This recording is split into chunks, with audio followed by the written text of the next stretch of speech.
presented by Backyard Fantasy. I'm your host, Simon. Joined as always by my wildly handsome co-host, John Luke Garofalo. Our friend Coop with us, aka Coop A. Fiasco.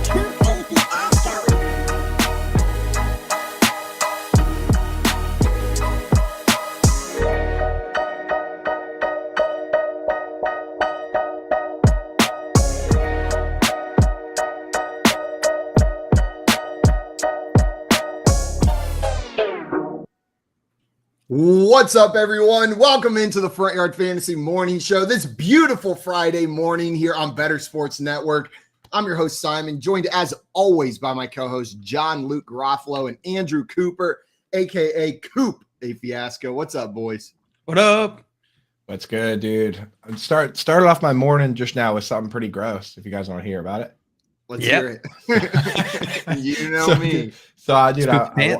Just now. Well, yeah, but just now, I told you I was going in the kitchen to get coffee. So I walk in the kitchen, I get the coffee, the coffee pot, and I go to my cupboards to look for a cup, and there's none in there.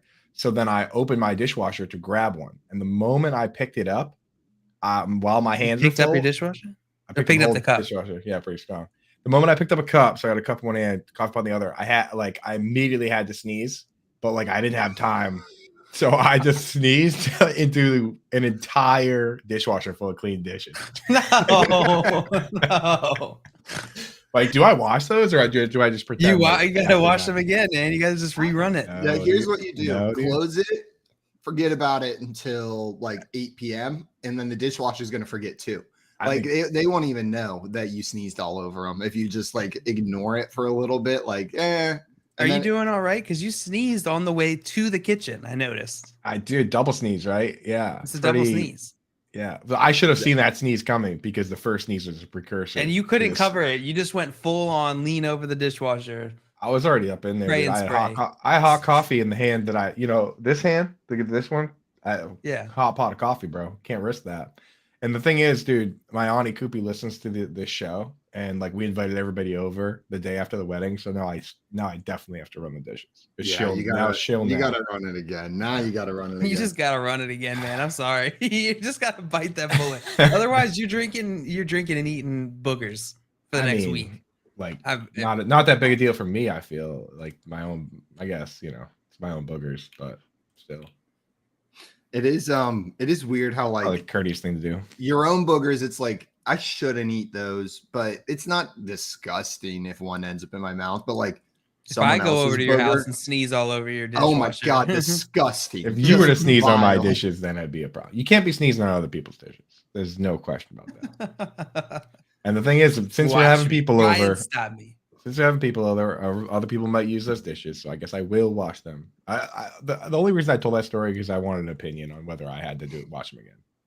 And whenever I lived in Atlanta, before I was adult about my dishes, making sure they don't get too piled up. We had a broken dishwasher, so our sink was full to the brim with dishes, all the way to the top, double side sink. We were just lazy pieces of crap that week. But we were having guests over, and all of a sudden, it was 30 minutes until everybody was coming over. I was I do not have time to do these dishes. So I loaded them all up and put them in my bathtub and filled the bathtub up with water and a little bit of bleach. And I thought, shortcut, this will be nice and easy. I can just get them all clean in the bathtub while everyone's here. I take them out. I'll let you know. It did not work the way I intended. All that happened was I had a disgusting bathtub full of food particles and gross dishes, all the way to the top, completely full. And then I ruined multiple pieces of clothing trying to get all the dishes out because there was so much bleach in there that I had thrown on top of the dishes. So all I did was make it worse and destroy a lot of my clothes in the process. That was a terrible. Just wash the damn dishes instead of trying to take shortcuts. That's the kind of thing where the thing from the hypothetical the other day where someone's following you around filming you. That's what we need that for, dude. Because I just want to see the look on your face when you were thought you were so smart. Where you thought you were so smart to do that. You're sitting there and you're like, yeah, dude, I'm a genius. I got this all figured out, right? I'm going to see two looks on your face. The moment you thought you were super smart and the moment you realized that you were not. You know, like growing up, I always heard like an adult male's brain doesn't fully develop until they're 26. And at like 24, I was like, bullshit, my brain's not developed. I am a fully developed man. And then I look back at some of my decisions. I'm like, guess my brain wasn't fully developed at that point in my life. Exactly, Like, dude. It's that like is a there's like nothing in there except like Kanye West lyrics. that's what's in your brain until you turn 26. Yeah, pretty much. It's dude. just That's what's straight in mine. ye in your brain until you're 26. Guys, we got some people in the chat ready for today's show. Tommy's in here. What's up, Tommy? Welcome. And he said, Tommy. morning, fellas. Morning, to you Morning, as well. partner. Howdy. Howdy, partner. Yep, skiddly do. Greg News is morning, guys, and happy Friday. I'm so happy to hear you all talk about the game Rashad Wild Goose had. Man, just absolutely killed it, that Rashad Wild Goose. Wild Tommy Goose. saying Wild Goose. Tommy saying, Coop, just rinse them, then you're all good. And Craig letting you know that's a little bit gross over there. Dude. I feel like Tommy's got it right. We got Maria in the chat saying, good morning. Remember when Coop told us he committed perjury in court on the show yesterday? I do Good remember times. that. When you say it like that, it sounds bad, Maria. Like that makes it sound He just said not he would as- commit perjury. A little bit and that he has in the past. yeah, I mean, dude, come Oh, on, yeah. dude. Eating, bro. They can't get you for that. Can't catch me, dude. Can't catch me, bro. I mean, it What's up, sounds like Mario? they did. Sounded like they did, dude, but and then they also didn't believe my lies. So So did you have to pay the They ticket actually anyway? You went up there and perjured yourself, did. and the judge was like, nah. yeah, he was like, you know what? I respect you. I respect your willingness to be an outlaw, to be a bit of a renegade, but but we're gonna make you Perjury's pay not this, funny, son. son. Yeah, that's what he did. He sat me down. We had to talk, but had to pay that ticket.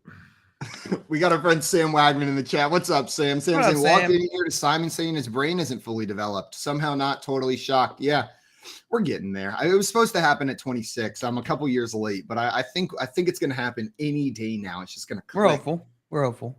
We're hopeful. We're staying optimistic. Yesterday there was a report, guys, that Tom Brady could be fined for his apparent Grady Jarrett kick. Fines for kicking are $10,500 for a first offense and $15,500 for a second. It appeared Brady tried to kick Jarrett as both players were getting up, but he didn't make contact. Coop, you've been saying this since that happened. Like that was the very first thing you said after we brought up this hit was Brady tried to kick him. It was like such a little girly kick too. Like you could literally hear him going. Like he's like, yeah. It was like a 3-year-old throwing a fit is what it was down Right, there. It yeah. was like a little kid throwing a temper tantrum on the ground. Like you're trying to pick him up because it's bedtime and he just throws a kick out there to let you know he's not going to bed. He should be fine for being a little baby. Justin Fields is quoted as tired of being almost there after the loss. He voices frustration over what resulted in Chicago dropping 3 straight games while stumbling to a 2-4 start. We always get told that we're almost there. We're almost there, Fields said. Me personally, I'm tired of being almost there. I'm tired of being just this close. Rough. I mean, Okay. I mean, yeah, that makes sense.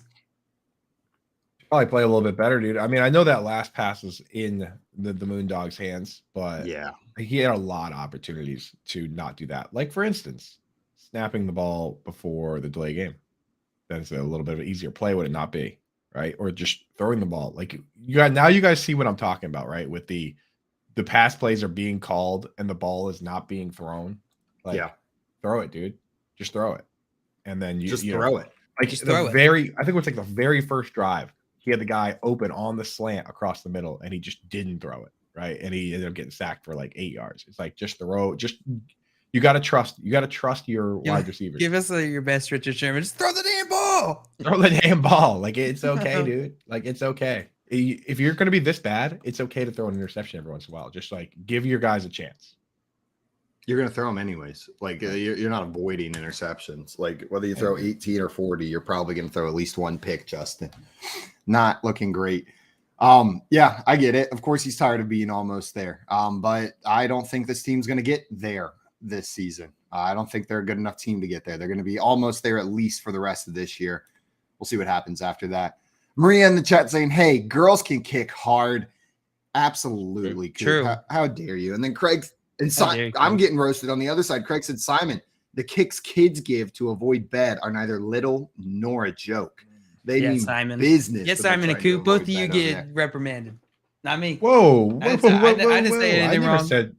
I never said that girls can't kick hard. I did. I have a chunk out of my left shin bone that proves that. Like, What? solid one, dude. Oh, dude, this girl once kicked me with some. What the heck is a chonk? A big chunk missing from my shin bone. This girl, chonk. I think I was like in like middle school. We went on this like ski trip. I forget what I said, dude, but she kicked me with her ski boots in the shin. You can still feel like the spot where that was. Like, that's a danger spot, dude. Yeah, chunk, Kicked Maria. with the You heard ski that right. boots? Yeah, they were made for kicking. Those boots were made. Dude, for what did kicking. you say? Dude, I forget, dude. I think she said something like she like asked me if I had money to get Grimace is she like asked me if I had money to get something at the cafeteria, and I was like, I know a janitor's Money? closet where you can earn that money, and then like bang, there goes my chin. That sounded like you deserved it. Yeah. You asked to get kicked I in the shin deserved with it. a ski boot on. You 100% Oh deserve that. no, I never said I didn't deserve it. I'm just saying that that it happened, and that I would never suggest that such a lame kick like Brady's would be a girl kick, because I've seen those kicks. I said it was like a toddler. I said it was like a toddler kick, right? And Tommy said, you deserved it. Oh, Absolutely. I absolutely did. Absolutely did. Keith said she was tired of hearing Coop talk about routes run. Lean in real close. Dude, telling you about this tight end. He didn't even throw the ball. On a related topic, Troy Aikman apologized for the dresses remark from Monday night. My hope is the competition committee looks at this in the next set of meetings and, we take the dresses off, is what Aikman said. Later, he apologized during a Thursday appearance on Sports Radio 96.7 FM, saying, my comments were dumb, Aikman said via awfulannouncing.com. Just shouldn't have made them, just dumb remarks on my part. Yeah, you shouldn't have made those comments, Troy. I'm glad he apologized. I remember hearing it on air and being like, probably shouldn't say that right there. Yeah, little outdated. Troy, can't be saying that. People can be tough as nails in the dress. Who's Troy's co-guy now? Aikman. Were you asking for his last name? No, who's like his co-host guy? I forget. Yeah, Maria in the chat said he's a woman hater just like Simon. Hey, what? She didn't say the Simon part. I added that. Let's see. Who hosts the Joe Buck? Is that who you're talking about? Ah, okay. It's like having two Joe Bucks at the same time. I am so bad at remembering announcer names. Like, whenever it's just a voice in my ear, I'm like, announcer. Like, I have no idea who's talking. I have looked up Al Michaels' name 3 weeks in a row now. Like, 3 weeks in a row, I've been like, who's that guy with Kirk Herbstreit who keeps saying the best stuff? Like, he just always has a line that makes me giggle. And then I have to go, and I'm like, oh yeah, Al Michaels. I looked that up last week. Oh, and I looked it up the week before. Oh, and I looked it up the week before. Like, I just can't remember who the announcers are. I love Al Michaels, dude. He was really carrying the water for the league last night on the Dan Snyder comments, though, huh? Like calling for him. Man, that was They put him, like, they just put him up on the screen, and then Al Michaels just went in on Dan Snyder, and then saying like the best. You're right, Coop. He said like what he needs to do is just sell the team, avoid all this mess with the other owners, and it feels like he's a bit of a mouthpiece, like. Between the Tua comments last week and then this week with the Dan Snyder one, it feels like he's definitely walking a party line with the NFL. Smart, dude. You think so? If that was my boss, yeah, dude, I'd be like, let's say whatever they want, dude. For 100%. I'd be like, Bob Kraft is an angel. Never done anything wrong. But I kind of like, I know they said Dan Snyder's working on collecting all that evidence, and we talked a little bit about this. One, just what a ridiculous thing for it. Like, he thinks like, oh, I know, I'll just publicly blackmail my way into staying as an owner of the Washington Commanders. Like, what a scumbag move to be like. I don't know, man. I've watched a lot of Shonda Rhimes shows, and this is totally plausible. I'll tell you then, that he has all. I think it's going to work out best for us because like, it's not going to stop him from losing his team. I feel like it's still all the shit he did is still all the shit he did. He just might take some more assholes down with him. Like, he might drag a couple of people down with him on the way out, which is fine. Dude, these guys are all snakes. Dude, do you ever hear how Bob Kraft got the Patriots in the first place? No. There are three parts of the team. There's the team itself, the stadium, and then there's the land under the stadium. When the original owners wouldn't sell it to him, they didn't like him. So he like quietly just started acquiring all the land around and under the stadium until he actually had it all. And then when those people struggled financially, they still wouldn't sell him the team. So they like sold it to this other guy, this investor that wanted to move the team to St. Louis. And then they didn't realize that like there was a lease like attached to the land, and Bob Kraft basically just like held their feet to the flames for like forever. And then that dude sold it to a guy that like owns Anheuser-Busch, and without him knowing that either. And Bob Kraft continued to like relentlessly be like, no one's moving this team anywhere. And eventually they just were like, all right, dude, like just have the team. Like he just like stole the football team from all these like rich dudes that wanted to move it, which is a bit amazing for me because they kept it. But like when you read like how it went down, it was like such a weasel move. I kind of love it, but it was a big time rich dude weasel move. 1000%. Dude, that's crazy. Yeah. So these guys are all, dude, they would definitely like, they all got stuff against them. They're all, like you said. I feel ridiculous that this is the first time I've even had this thought, and it's because Tommy said that's a cheesy move. Are the Crafts like of the Kraft mac and cheese fortune? Is it the same Crafts? No, they do like their industry is like this. It's not the same people, but they do like something similar. What they do is like super boring. It's like a bunch of like, distributing. I thought that he owns that. I thought he owns the school thing. I mean the food thing. No, that's not him. He's the CEO of Kraft. He's the CEO of Kraft Corp, a diversified holding company with assets in paper and packaging, sports and entertainment, real estate development, and a private equity. That is like the most rich shit I've ever heard. Know what I mean? Like it's just like with we'll dabble in this and this and like, okay, Kraft, I get it. Yeah, it's just like a that's crazy conglomerate of just like, weird stuff, dude. But yeah, I mean, like he's the man. I'll admit that. But like, I wouldn't mess with him. No way. I'm saying I like him less now. Yeah, if he was the Kraft mac and cheese fortune, I would have been all about it. Dennis in here saying, "What's up, boys? What's up, Dennis? What's up, welcome Dennis? In. That's what I'm glad to have you in here today." Dude, this is blowing my mind. I swore that he was part of the Kraft mac and cheese thing. Dude, he should. He's look on this, but he'll probably find some like sneaky way to acquire it for way less than it's worth. You know what I mean? Like that's probably the next play. That's probably yeah. That's the next thing he's buying. That's the next thing he's doing. 100%, dude. He wants to get. This whole thing. The Patriots are just like a pawn in his big long-term plan, which is to get that Cheezosaurus Rex. Cheezosaurus Rex. Producer Key said JL thinks mac and cheese is big money, dude. These food companies.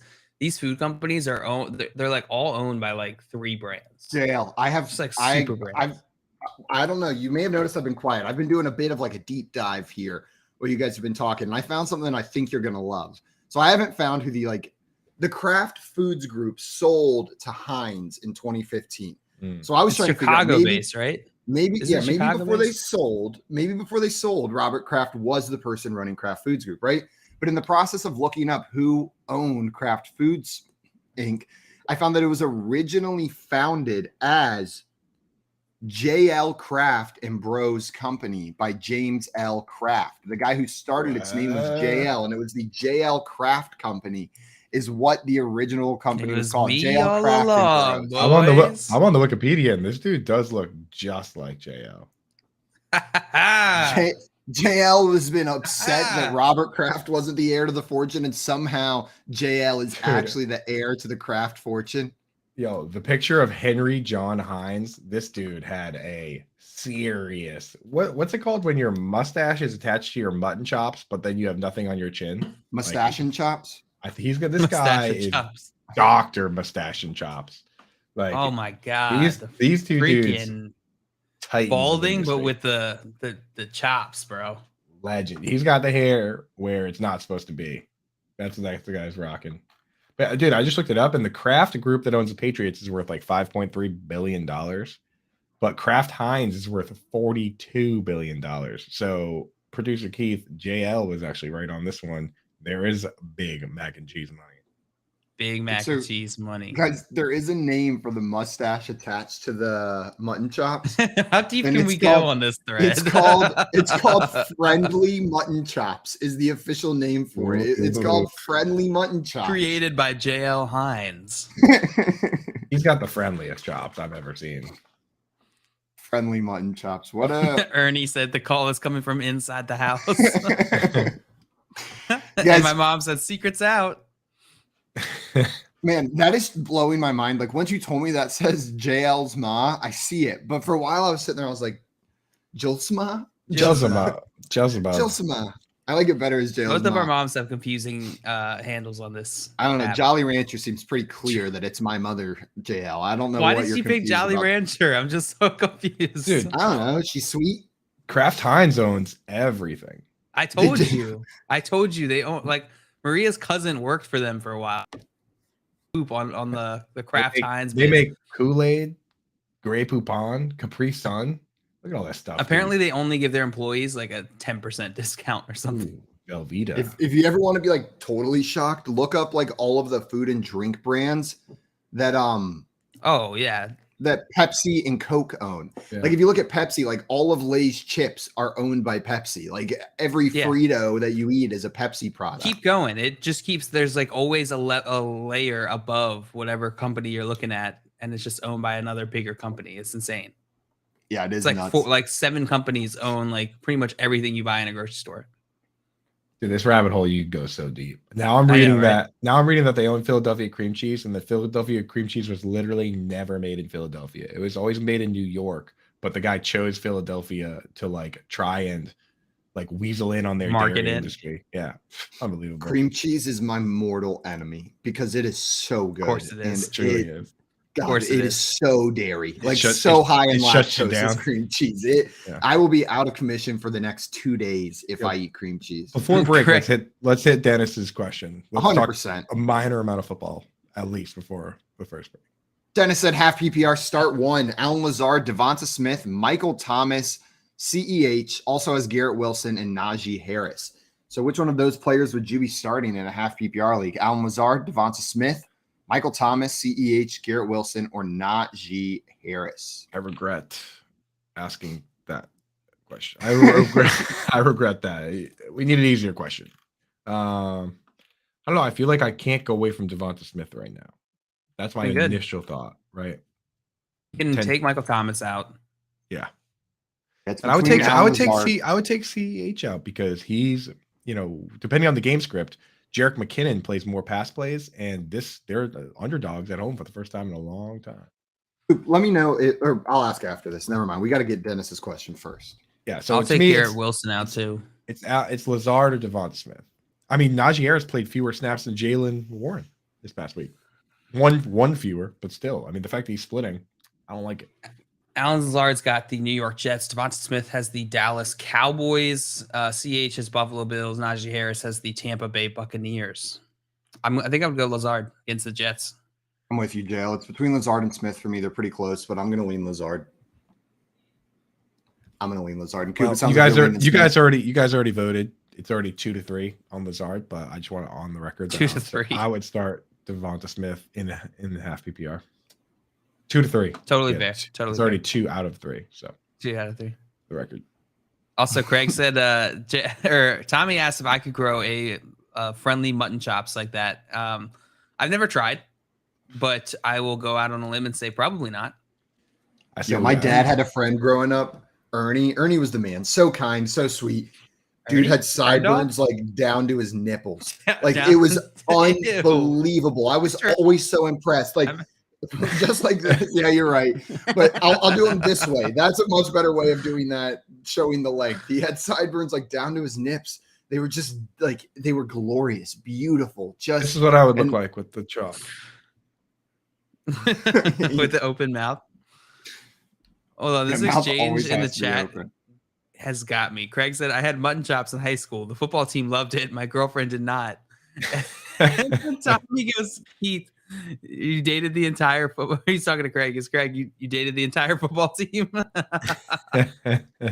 Yes, he says yes. I of did course notice I almost pointed out the other day. There was one other day this week where Craig said something that Tommy came in and was like, "Oh, Keith," like where it was very apparent Tommy thought Craig was Keith, and I was like, "Do I let this keep going, or do I say something? Do I stop it right now?" But looks like he got outed. Craig saved himself. Guys, coming up, we are going to be talking about that Thursday night football game that we all watched last night. And then we're going to be previewing this Sunday's games at some part with a little help from let's start over. Coming up, we're going to be talking about that Thursday night football game that we all watched, then previewing all of Sunday's games with a little bit of help from our friend Vinny Iyer. Then we are going to, later in the show, have our friend Aaron Ladd on from Kansas City's KSHB 41 News to talk a little bit about that Chiefs-Bills game that we got coming up this weekend. You're listening to the Front Yard Fantasy Morning Show here on Bettor Sports Network. Corey, Nando, and friends, presented by Mayo Media on Bettor Sports Network. Offense is down this year, Nando. Yeah, it is. Offense is down this year. Definitely. Offense has been problematic this year. There's a lot of teams in the NFL that struggle offensively. Let me look it up right now. Geno Smith right now is QB 6 on the season. I can buy that. I can buy that too. What's in the top 12 right now, Nando? Yeah. This is going to blow your mind. Josh Allen, Lamar Jackson, Jalen Hurts, you know. QB 4, Kyler Murray. QB 5, Joe Burrow. Even with that being the top 5, okay, cool. I get it. Now here's where things get weird. QB 6, Geno Smith. QB 7, Carson Wentz. QB 8, Jared Goff. Geno Smith, Carson Wentz, Jared Goff on QB 6, 7, and 8. That's crazy. Those are undrafted dudes. Wentz throwing for a lot of yards. The Commanders can move the football, Nando. Yeah. The problem is they shoot themselves in the foot with penalties. Right. And that turnover is coming at some point. That Wentz interception, that Wentz fumble, you're going to get it at some point. Yesterday, they got it at the worst possible time. They're driving down, try to win the game. Bam, there goes the turnover. You know what I'm saying? Yep. But outside of that, his yardage he might have threw for 375 yesterday. Yeah, you're right. You're right. QB 9, Herbert. QB 10, Mahomes. Mahomes and Herbert, two of the first quarterbacks going off the board this year in drafts are QB 9 and 10. QB 11, Kirk Cousins. QB 12, Tom Brady. 13 is Daniel Jones. He's running. Yeah, Daniel Jones is athletic. He is athletic. That was one thing that Jones does have with his game. He's running through injury. Yeah. But he's trying to hold on to his job. Give him credit, man. Good for him. This offense has not been great, bottom line. You know what I'm saying? Offense has not been great this season. QB 32, Mac Jones. He's a starter. Winston has missed time. Dak Prescott has missed time. You know what I'm saying? Right. So that could be a no Trey Lance, right? Justin Fields is a starter. You didn't expect much from him. Baker Mayfield. Oh my God, he stinks. That's a starter. Matthew Stafford, a starter who stinks. Matt Ryan, a starter who stinks. Ryan Tannehill, a starter who stinks. Aaron Rodgers is QB 18. The reason why offense stinks is because quarterback play has declined. However you're invested in sports, from betting to fantasy, collectibles, and more, join our community on Bettor Sports Network.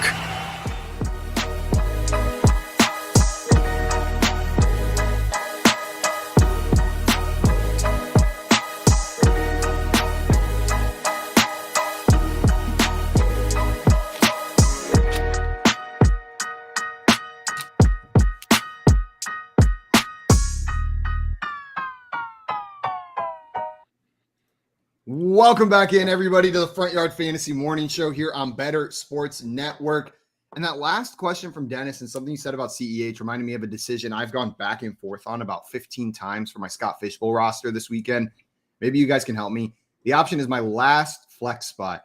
I'm deciding between Gerald Everett and Jerick McKinnon for that last flex spot. I keep going back and forth. They're so close in my mind. I feel like Gerald Everett's the safer play. But I'm leaning McKinnon as the play here. If this were a normal league, I would go McKinnon, but it's tight end premium. Got to go Everett. You think it's got to be Everett? Even if Keenan Allen plays? Got to go Preems, bro. Gotta go Preems. Tommy asked me, is Van Preems. Jefferson back? Do we know if Van Jefferson's going to be back this week? I haven't seen any update on that, but we can look into that for you, Tommy. They put him on IR like week. I think it wasn't week 1. But did they put him on IR week 2? If that case, he would be eligible It's to week return. 2. But I don't think 20 days on IR. So that's he not wouldn't enough be ready days. yet. He needs one more. No. He wouldn't be ready yet. He was ruled out week 3. Week 3. Gotcha. The Friday. I think he needs one more game. Yeah, so he'll miss 4. He'll miss at least 4 games. So that should be, if it was week 3 of Friday, it should be right before week 3 or week 7. Sorry. Makes sense. Makes sense. So not this week. No Van Jefferson back.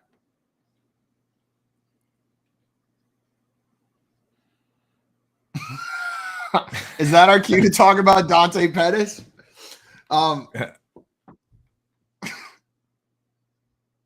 What? A beautiful pass. Let's see. Oh, that's my bad, guys. I didn't know what was happening. All of a sudden, noise started playing in my ears, and I had no idea where it came from. I thought Keith was dropping a sound randomly in the middle of this. All of a sudden, Dante Pettis hype started playing in my ears. Here I come. Autoplay videos need to be illegal. I was like, what is going on? Why did they just throw a random highlight from last night's game into this out of nowhere? Like, what are you talking about? Dude, Is that our cue to talk about Dante Guys, Pettis? Huh? That happened to on me your before, faces too. Gave me Same thing. confidence where I was like, yeah, these guys, we're all in the same boat here. So confused about what Keith is doing. We're But it turns confused out by you. Everyone was confused what I was doing. And Tommy said, I thought he finally lost his mind. Yeah, that's fair right there. Maybe it wasn't an autoplay video because I still haven't found it yet, but the noise did stop. It's somewhere going on. Guys, we had a question here from Lucius. Lucius wanted to know, tight end question. Start Disley, Ingram, or Pitts? Who would you be starting? Would you be starting Will Disley, Evan Ingram, or Kyle Pitts? Coop, which way are you going, Ingram. Mr. Tight End? No, I'm starting Ingram right now. I mean, he basically had one bad game against Derwin James, and then the next game was in a hurricane. But beyond that, he's done pretty well target-wise, and he's coming off 10 targets this past week. So, and it's a good matchup for him too, versus the Colts, who's so far this year, bottom 3 team versus the tight end. So I'll get Ingram in there. God. Disley ran fewer routes than Noah Fant. This You're not tempted by the Dizzle dog? Noah Fant ran 20 routes. Disley ran 15, and they threw like 40 something times. Not sure how you could trust that fella. I mean, it's crazy right now. Like that your answers, like both of you guys are saying Evan Ingram. I'm about to say Evan Ingram as well, but that hurts a little bit, doesn't it? Like I know you're excited about saving Evan Ingram, but over Kyle Pitts, like that stings a little. Brings me great pain. But Pitts has there's like 4 different things going against Pitts. 1, he stinks. 2, he's coming off a hamstring injury. 3, he's playing one of the grittiest, 49ers. grimy, slow the game down 49ers team.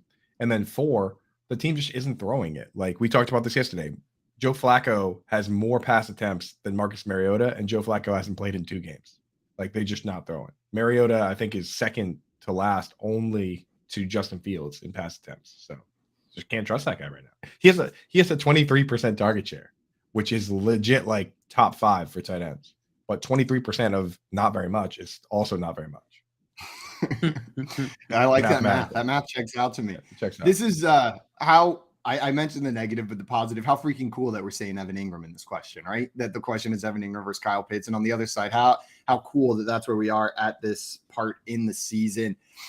Dennis here asked, saying, y'all always say you aren't kicker experts. We're not kicker experts. My answer to this question is going to be to point you towards Lindelian's Twitter and check out her kicker rankings. Rather, do you guys have an opinion between Folk, Zerline, Crosby, Lutz, and Gould? Or Coop's going to look up those kicker rankings, and we'll answer that question for you. We'll get an answer to your kicker question, Dennis. Guys, let's talk about that football game we watched last night during the first half, or we got to the end of the first half, and I was sitting there thinking, like, no way. This can't happen again, right? Like, we can't have 2 no-touchdown Thursday night games in a row. It's not possible. And luckily, the teams picked it up a little bit in the second half. But my other thought, Coop, I texted it to you, was funnily enough, the no touchdowns bet would have been a pretty fun sweat in the first half. Know what I mean? Like there were twice where the Bears got down inside the 5-yard line. Didn't come away with a touchdown. Like if you had the no touchdowns bet, if you had no touchdowns first half, like that was maybe the most fun I've had not cheering for touchdowns, or would have had not cheering for touchdowns right there. It's the most fun I would have had. That's the most fun I would have had right there. JL, I completely skipped over you. It sounds like maybe you had an answer to that kicker question from Dennis. Yeah, I think we can answer. So Lutz is pretty interesting. Gould going against Atlanta. Expect them to score a lot of points. Just looking at matchup here. A lot of times when I'm looking at kickers, I want to look for games that I think there's going to be a lot of scores, or at least a lot of field goals, right? Like there's going to be defenses that are stopping these offenses just enough. Yeah. Easy I never strategy. actually right thought there. about that, dude. Like if you're picking what kicker to start, you want to look for a lot of field goals. Yeah. Super easy. Super easy. Maybe that'll help you guys next. Now that I know Maybe the next secret. time you want to look at this right. Now that the secret's out. Yeah. So okay. So where are you leaning with this? Where are you leaning with this? I'll lean Lutz. I'll lean Lutz out of the group. Okay. Lutz. Yeah, I don't mind that against Cincinnati. That could be a decent one. Coop, you got a strong opinion on this? Yeah, my strong opinion on this is to follow what I believe to be the best kicker analyst. Like we can only spend so much time researching the different things that we research. I spend a lot of time on tight end, means I don't have a lot of time to spend on kicker. That's why I check with Lynn Delians. She's my favorite and a good friend. She has one kicker way above the others here. She has from bottom to top, she has Zerline at 24, Nick Folk at 23. So those are not guys you want to play. Then she has Lutz at 13, Robbie Gould at 12. So JL picking a K1. But in her rankings, she has Mason Crosby at 5 overall for this week. 5. Wow. So Mason Crosby Going against the Jets. Going against the Jets, it feels like a safe play, right? Against the Jets. And where's that being played? That's at home in Green Bay, so he knows the conditions. The thing that blew my mind about like the kicker stuff is that listening to Nick Folk talk, the Patriots kicker, like it wasn't actually Nick Folk. It was Bill Belichick talking about Nick Folk, and he was like, it was such a funny interview because he's like Nick Folk came here. He goes, and he taught me so many things I didn't know, like little things about different stadiums, like where, in certain stadiums, if you're facing one direction, you can't kick it from a certain distance because, the walls of the stadium are so low that the wind comes in. And if you kick it high enough, like the wind will throw it off course. And he's like, and you see Belichick, and he legit looked mad when he was saying, I can't believe I didn't think of that. And he was like pissed. He was like, I can't believe I never thought of that. And then Nick Folk came in and taught him a few things. So if you're teaching Bill Belichick things about kicking, that's interesting. But like, I just never really thought about that. That like, I know like different weather and different locations, but I never thought about how like one side of a stadium might have a wide open thing, whereas the other side might have these big giant walls, and that affects kicking in both directions. Yeah, that's wild. Craig's saying that is some real Nick folklore. Yeah, that is some real Nick folklore right there. That's pretty good. They say Bill, good one. That's pretty decent. Pretty decent. Yeah, that's a solid one. Craig is the best though. He's the best there is at the puns. There was Bill Parcells they said there was this huge door that would open like to let like in like big equipment and stuff, and he would basically pick the side, and then at halftime he would either open or close those doors, and it would create like a wind tunnel. So like he would open them when like it's at his back and at the other team's face, and then when it would switch at halftime, all of a sudden those doors would mysteriously be closed. So it's like some of these coaches are at least aware of the wind tunnels and whatnot going on. Absolutely. I see Jimmy Anderson in the chat saying happy Jimmy Friday, boys. Anderson. What's up, Jimmy? Welcome. What He's up, taking Jimmy? any calls this morning. We're always taking calls. If you want to come on, talk a little bit about that game last night, tell us your feelings about this upcoming game. The one upcoming game that we have this weekend, all of them. You can call in and talk to us about those as well. You just got to download the Bettor Sports Network app. It's one button to press, the call in button. You can come up here and hang out with us for a little bit. Tommy also had a question for us. He said, "What is Rodrigo Blankenship doing now? Goggles, the goggles kicker that got cut by the Colts. Whatever he's doing, he's disappointing his overbearing father. That's for sure. His dad like runs a website with his highlights, like back from high school, with like the most like self-serving wording ever. That's and that like." Even though the team lost, it was in spite of a stellar kicking performance from Rodrigo Blankenship. Like it's all written like that. Like he's the superstar. He's the main character. So his dad's probably pretty upset right now. Just not happy with his son. His dad's already working on like the comeback montage video. Yeah, that's what his dad's doing. Eye of the Tiger. Window movie maker. Yeah. You know his dad's like sending emails with highlight tape to all the different NFL teams, links to his blog about how good he was.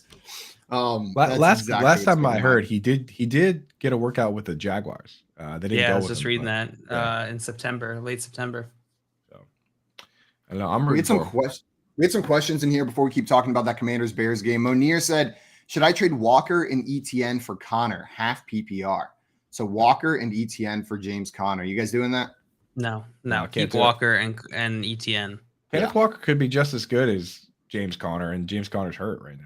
I mean, Yeah, and ETN. I think Yep, I'm with you guys. two of these guys. Yeah, might as well just keep that. depth. Maybe potential late season wild card on your bench. Yeah, because look at Breece Hall right now. He's really starting to separate himself from Michael Carter, and I don't think it's crazy for Travis Etienne to eventually do that along with James Robinson, right? He's the future. Yeah. Dennis in here said, "Last cue for today. I have to drop one player because of a damn bye week. Man, Damn bye week. damn bye weeks. Damn bye week. Said, I'm good at RB, thin at wide receiver. Drop one. Garrett Wilson, Michael Thomas, or Cam Akers. Garrett Wilson, Michael Thomas, or Cam Akers. JL, which one of those players are you dropping? It was Garrett Wilson, Michael Thomas, or Cam Akers. I guess I would drop. They're good at running back, thin at wide receiver, was what they said. If that affects your decision at all. I would try and trade Akers if you can. I don't know if you can though. He's not really even like it's the split there. They made it very clear this week what it's going to be. It's Akers on rundowns and Darrell Henderson on pass downs. So Darrell Henderson to me ends up being the more, he's not as safe, but we know mathematically that even in standard leagues, targets are more valuable than carries, right? So I don't know. I don't really trust Akers. I would probably drop Akers. That's where I am too. It's Michael Thomas or Akers. So. It's Akers for me. Drop Akers. Get him out of there. Do a Guys, 2-for-1 trade. 2-for-1 trade. Nice. That Commanders Bears game, we were talking a little bit about it before, but Coop, I mentioned the one sweat that would have been fun, but the other one, you mentioned yesterday on the show that you'd be willing to go down all the way to Ryan Griffin as the first touchdown scorer on those odds. And they design a beautiful play. Ryan Griffin is wide open in the end zone. All Justin Fields has to do is toss the ball up where he can grab it, and he just can't get it to him. Misses him wide open. You were that close to the best first touchdown call of the season. Yeah, what it's been so far. I think what was it, like 40 plus 4,700? So it was like something around plus 5,000, I want to say. Right? Yeah. Like that's a $5 to win $250 bet. Right, like Tommy said he had that prop $10, no joke. Put it on. Tommy was looking at $500 if Justin Fields could just play quarterback for 1 second, right? Naturally, he could not. No, he couldn't. It was pretty rough. We saw some pretty rough throws out of Justin Fields yesterday, but again, I feel like this is a couple weeks in a row now. We're seeing flashes, right, of like the quarterback that the Bears thought Justin Fields was going to be, who we thought Justin Fields was going to be. Like I'm seeing it. I see it out there, and it's making me believe again. Like he's giving me some hope with some of those runs and some of those throws, especially when he gets outside of that pocket. Like, dude is magic. Watching Justin Fields is like, it's like bowling, right? Like you go out there and in your mind, it's going to be great. And then you're like, oh dude, this sucks. But then you roll a strike, right? But then you roll a strike and you're like, this is easy. Why don't you just do that every time? Right? Like he rolled out and threw a laser to Mooney sometime in the third. And I was like, yeah, just do that every time, dude. What are we doing? Right? And then the very next one, he rolls a gutter ball and you remember that you're not any good at bowling. Like that's what it's like watching Justin Fields. Analogy. It's like going bowling Most of the time, you're like, man, this sucks. It sounds like fun, but when this you is go, just- you're like, oh, I would be so good. You think you're gonna be so good every time, right?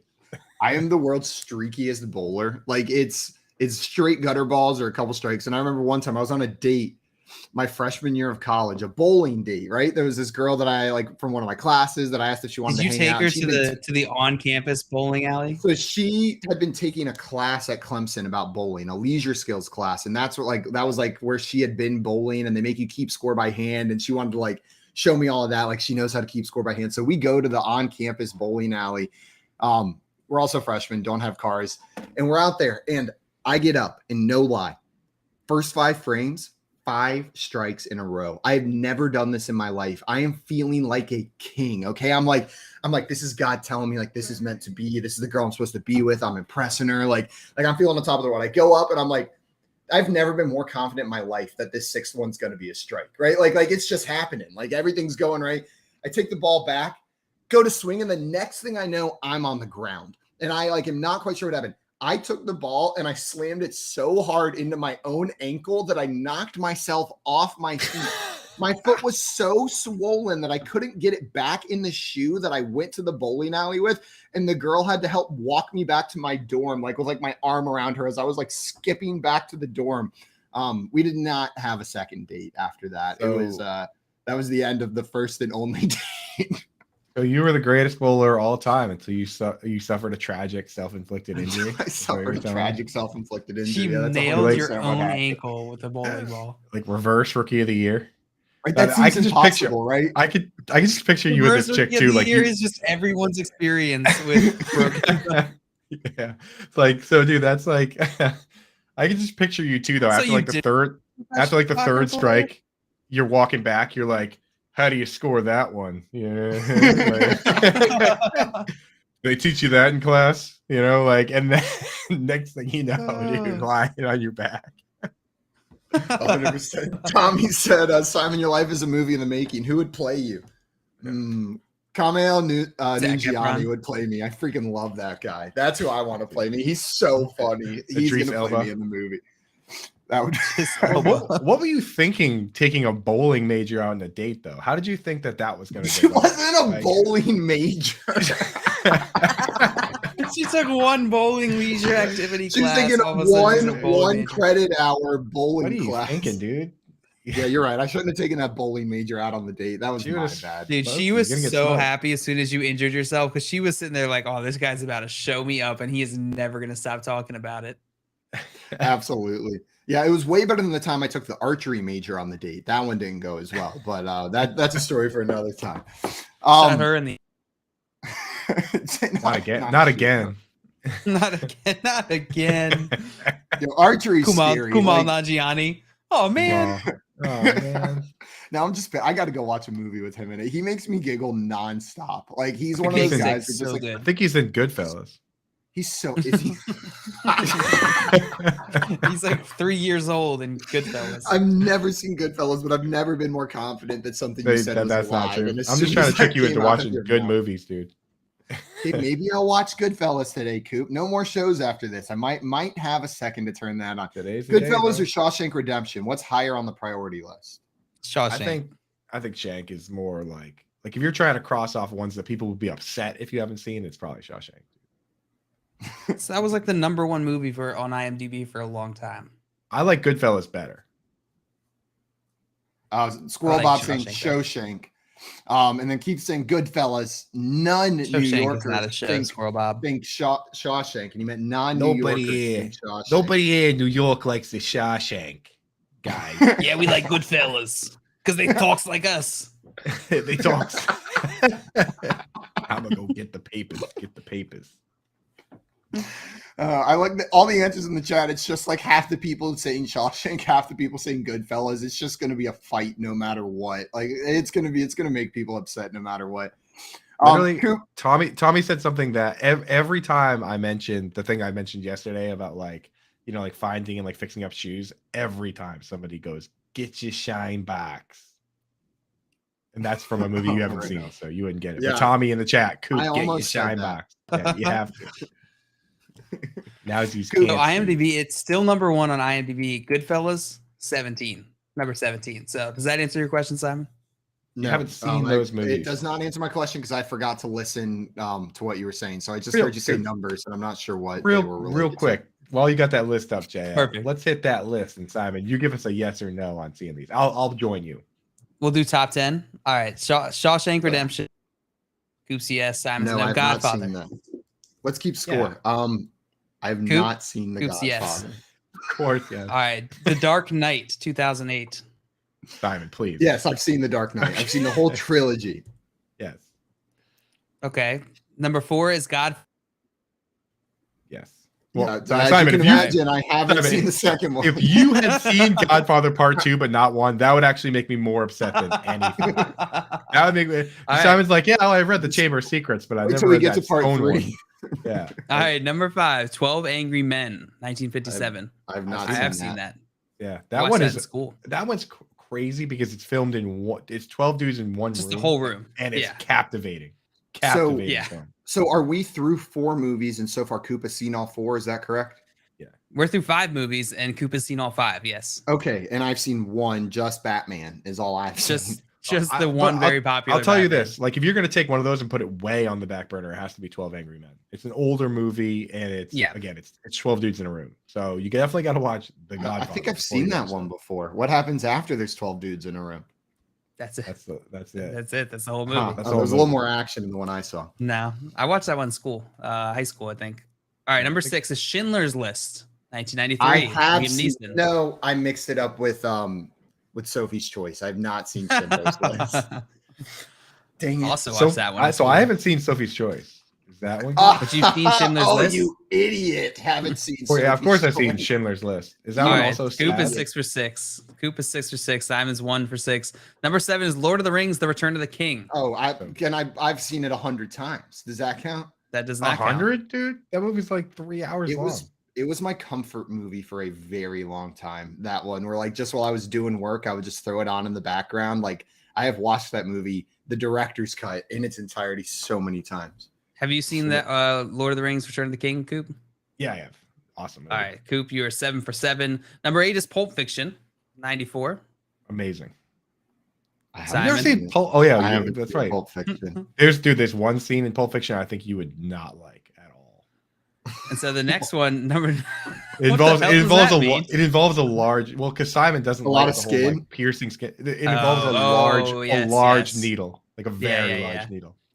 Ooh, right, I got number these 9. cuts on my knuckles the other day, and it really reminded me how openable skin is because it's right on a crease, so Please. it like spreads. Whoa! If you keep Okay. saying stuff like that, Keith is gonna play that stupid thumb thing. Yeah, Okay. don't do it. Don't do it. Don't do it. Uh, All right, number What's number 9, 9? Lord of the Rings: Fellowship of the Ring. Oh yeah, you know Assuming it. you both have seen that. yeah. Oh yeah. And number 10, The Good, the Bad, and the Ugly. Of course. Clint Wait, Eastwood. that's seen a it, Coop? movie. I thought that was just a shitty college football T-shirt where it was Dude, like you've never it's you've old. never gone logo. through a Western. phase. You've never gone through a phase of just watching Spaghetti mad westerns? Yeah, Yeah. they're good. I have Dude, not. he hard in that. I'm not sure if it's that one or one of the other ones, but there's, or actually most of them. He hardly talks in the entire movie, and his character doesn't even have a name. Yeah. Like, no, I no- have seen that movie. That's a He good never one. says his name, and no one ever calls him by a name. He just walks around just like grunting and shooting people. Hey, Dude, there's so many good movies on this list. I got, I'm like, I know 2 of them were Lord of the Rings and 1 of them was Batman, but I did not expect to get to 3 whenever we went through the top 10 movies on IMDb. Like that was not what I was expecting to get to. I'm impressed with myself. I saw none of the like real movies that got brought up, but it was 3. Have you for seen me. all those, JL? I've seen every single one of those. Yeah, yeah. Well, because you're normal. I went in high school. I went through my literature teacher and I started going through this list like separately. Like we'd watch it and then during like lunch or something talk about them. So I've Real seen quick, a lot off this list. just I got the list up now too. Scroll down. See how far you have to scroll to find one that you haven't seen. Oh, mine stops at 1. Done with that list right there. I think I might have. Maria different said lists she than got you. 3 out of 10 and said she's impressed with herself too. And Jay got 6 out of 10 with 2 of those that he didn't see Joe. being Lord of the Rings. Top 100 greatest movies all time. Is that the list you're on? Yeah. No, top 250. Top 250. Man, I think Life is Beautiful is the first one that I haven't seen. It's What on this number is list, that? and that's number 25. But I've seen almost all the movies, a bunch of the movies after that. So that's Ooh, I don't think Absolutely I've seen. killing I haven't it, seen though. that one you just mentioned, so that might be. I have not seen that one. That's Life your is homework. Beautiful. How is 7 on here, dude? Seven's a good movie. It's a good movie, but is it the 19th best movie of all time? I don't know. You ever seen City of God? Oh my god, I love that movie. It's a Although long one, I but don't it's speak really Portuguese. Yeah, Jimmy neither do I. said role model should be in that top 10. Oh, yeah, so- where is Wait, have role you models seen on that list? I've never I seen don't think Seven. it's on here. Seven Samurai is the first one I haven't seen. I've not seen Seven Samurai. You haven't seen Seven Samurai? Seven Samurai is No. really good. It's super long though. It's like How a long long can we black and just- white. How long can we just ask each other if we've seen a movie? Like, do you think we can keep this going for another 20 minutes? Forever. Have you seen We can this keep movie? this going on forever. I've seen this movie. Have you seen Jimmy this Anderson, movie? great pick, dude. Role models should be in the top 10. That movie. Role Models is a pretty good movie. You're the king. I, Wheeler. You're the king. I've watched Role Models, but in Spanish. I with subtitles, but I wasn't really fully paying attention, so I have like a vague understanding of what went down in that movie. It was just on in the background playing in Spanish whenever I was in Mexico one time, and that's the extent to which I've seen Role Models, but probably belongs in the top 10. Probably belongs in the top 10. Guys, the Commanders-Bears game last night, we talked a little bit about Justin Fields looking magic, but Darnell Mooney had a fine game. It wasn't a like world-beating game. It wasn't what I was hoping for at the beginning of the season, but 12 targets, that's what you love to see. 7 receptions, 68 yards. In a PPR league, you're pretty happy with what Darnell Mooney did last night. Dale, is Darnell Mooney, is he safe from being a drop candidate with this target volume? Because I feel like people were talking about him being someone you could drop from your fantasy teams. 12 targets is nothing to sneeze at. And he should have had a touchdown. Nothing to sneeze at. He's got a 29.7% target share in this offense, in which case, what Coop said, 29.7% of nothing is not very valuable. Darnell Mooney still, like, even on a bad offense, I'm fine rostering the player with the highest target share with a 29.7% target share, just in the hope that Chicago is able to put something together better than they have in the beginning of the season. Yeah, I can't drop guys like that, especially when they're finally throwing at least a little bit. You know, I mean, like the thing is, Cole Kmet unfortunately didn't get the targets himself, so if he hasn't been dropped, he probably is droppable now. But I mean, Mooney played 92% of the snaps too, so he's out there every play getting the targets. They went to him when the game was on the line. Got to keep that guy. Yeah, 100%. And man, he should have had that touchdown at the end of the game. On the initial play, I thought he had, like, whenever I just watched it live before they showed the replay, I was like, oh, touchdown for sure. I didn't see the ball come out the second time, right? Like the initial contact with the ball was over the goal line. Like he had it. If he would have just held on to it, it would have been a touchdown, but he fumbled it. Great play by the defender getting him out of that end zone before he secured the ball. And no touchdown, but like he was that close. If he can just hold on to that ball right there, it's a touchdown for him. And we're looking at him as a 20-point wide receiver this week, right? Instead of around that 14-point range. But I'm with you. You can't drop this dude right now. He is not droppable. Now, is this guy startable? Dante Pettis with 7 targets yesterday, 4 receptions, 84 yards, and a touchdown. Almost had a second touchdown as well. Is Pettis back on the menu? Is he someone you can start? Is this a resurgence for Dante Pettis? Don't say his Pettis back on the menu. No, definitely not. Short answer, no. Send it Long back. answer, no.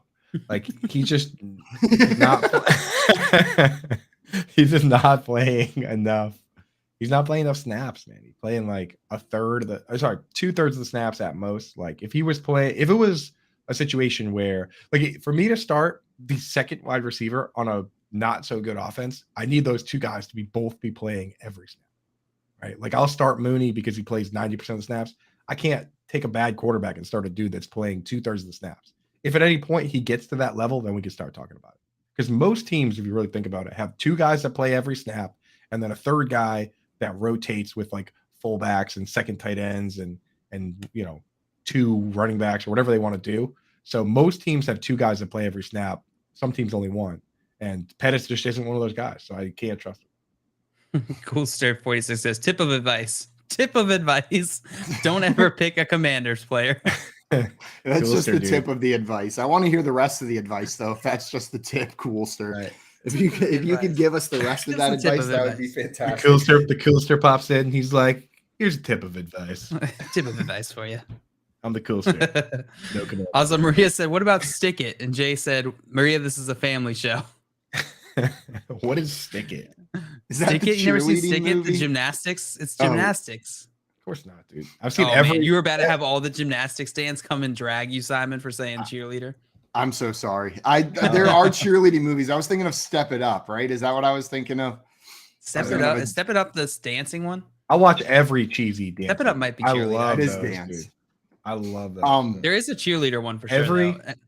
Is there like some sort of like contract out there that was signed that every single one of those dance movies has to have that song in it that's like engine number 9 on the knee. like every single one of those movies, like it has to be in there somewhere, no matter what it is. Have you That's noticed hilarious. that? Yeah. I don't On even know New the York song. Transit line. Engine number 9. Yeah, like, dude. Hey, anybody that knows those movies knows what I'm talking about. And then Bring It Adam On said has- Ferris Bueller's Day Off is also a classic. And Jimmy saying, I was thinking that too, Adam. You guys like Ferris Bueller? Are you Ferris Bueller fans?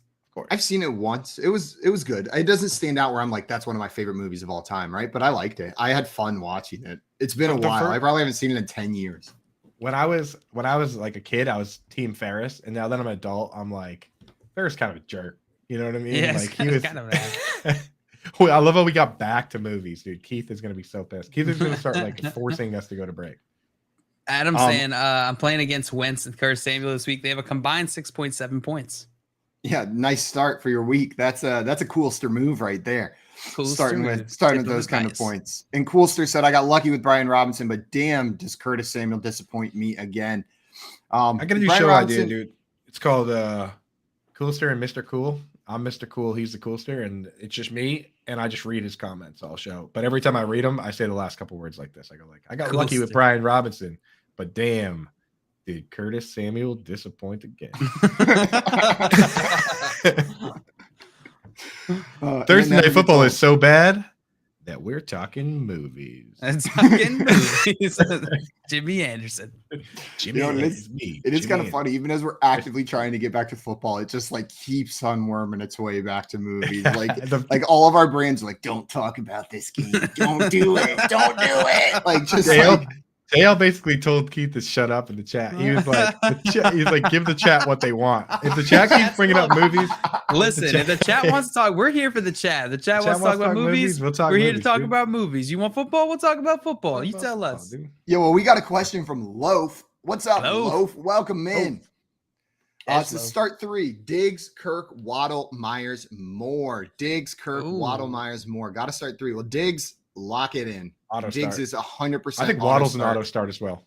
It's probably like looking at these names, then I think it's Myers for me. I think it goes Jacoby, Waddle, and Diggs for me. Those are the 3 guys that stand out. It's difficult close to with Kirk. trust It's Kirk. close Kirk- with Kirk. Kirk is so like Kirk goes well above like the Dante Pettis types because he does play every snap, but Kirk's kind of he's being a bit of an Amari Cooper as of late, has he not? Like In he's what either- way? he either has a big game or he has 1 catch for 6 yards. Like Yeah. that's the Amari Cooper style. That's always been his style.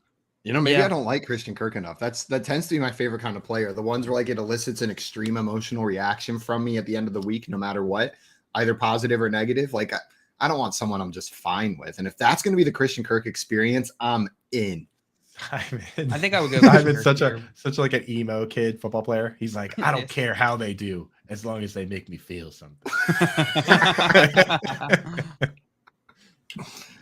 Jill, where are you going here? Which one of those players are you sitting? Or are you starting? You Starting have at to start 3. 3. I'm going Diggs, Waddle, and Kirk. You're taking Kirk. JL's the real emo guy. He wants that emo Kirk. He wants experience those over feels. there. Yeah, no, I'm with you though. Go big, man, because Kirk has higher upside than Jacoby Myers, right? And you can't start DJ Moore with Peach at QB, but maybe keep an eye on Peach. PJ Walker.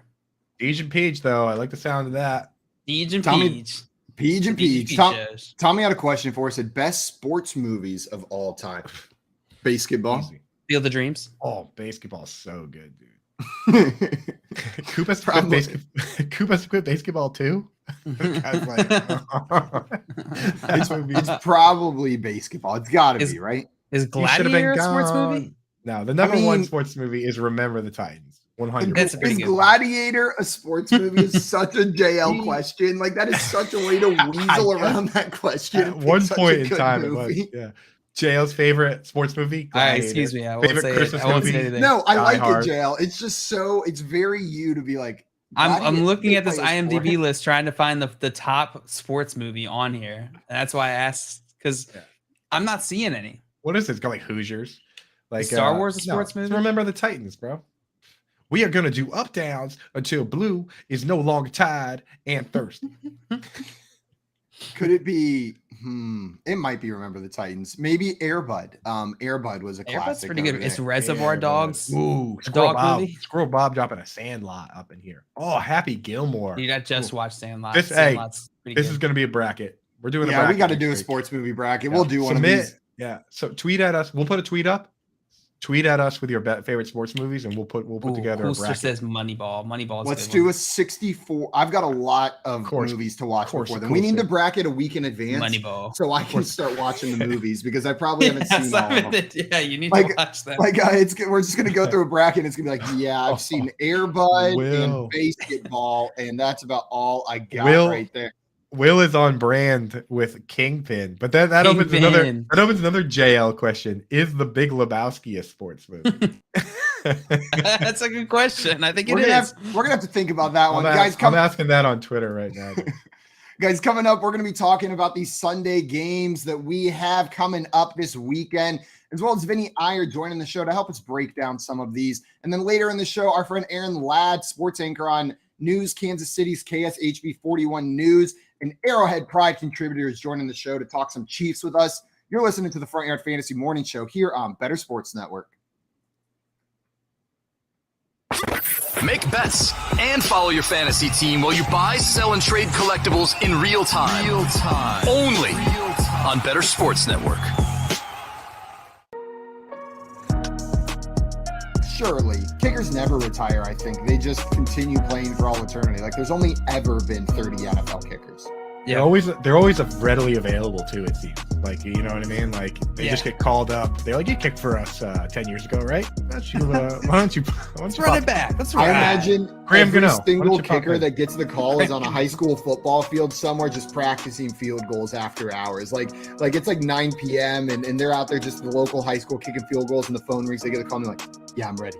I've been practicing for this. I have an amazing kicker story. If you guys have a second. I got a So, couple. The number one all-time field goal kicker is Adam Vinatieri. The next two guys are Morton and Gary Anderson, right? Gary Anderson was a dude from like South Africa that just played rugby and soccer. He just could absolutely boot the ball, right? They bring him over and he does like a tryout and he's just absolutely crushing the ball. And all these colleges are like, dude, we want you to come kick field goals for us. And he goes, I don't even want to play football. He goes, I want to play soccer. He goes, I want to play soccer.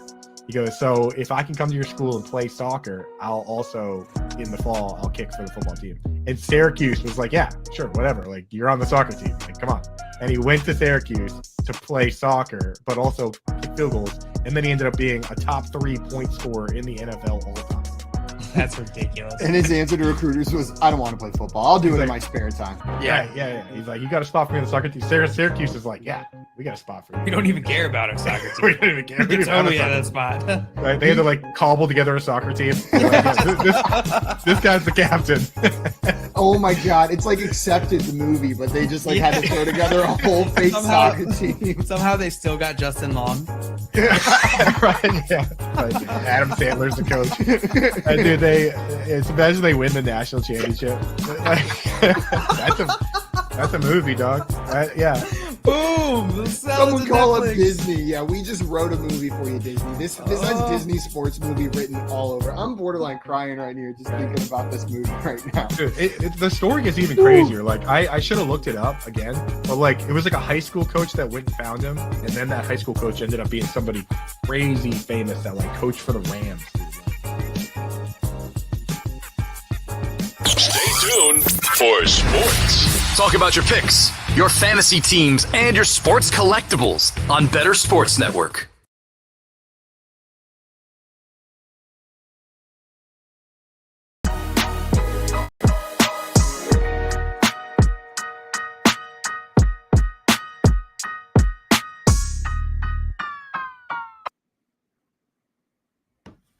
Welcome back in, everyone, to the Front Yard Fantasy Morning Show here on Bettor Sports Network. JL had to go watch Airbud real quick, get a quick refresher, but he will be right back.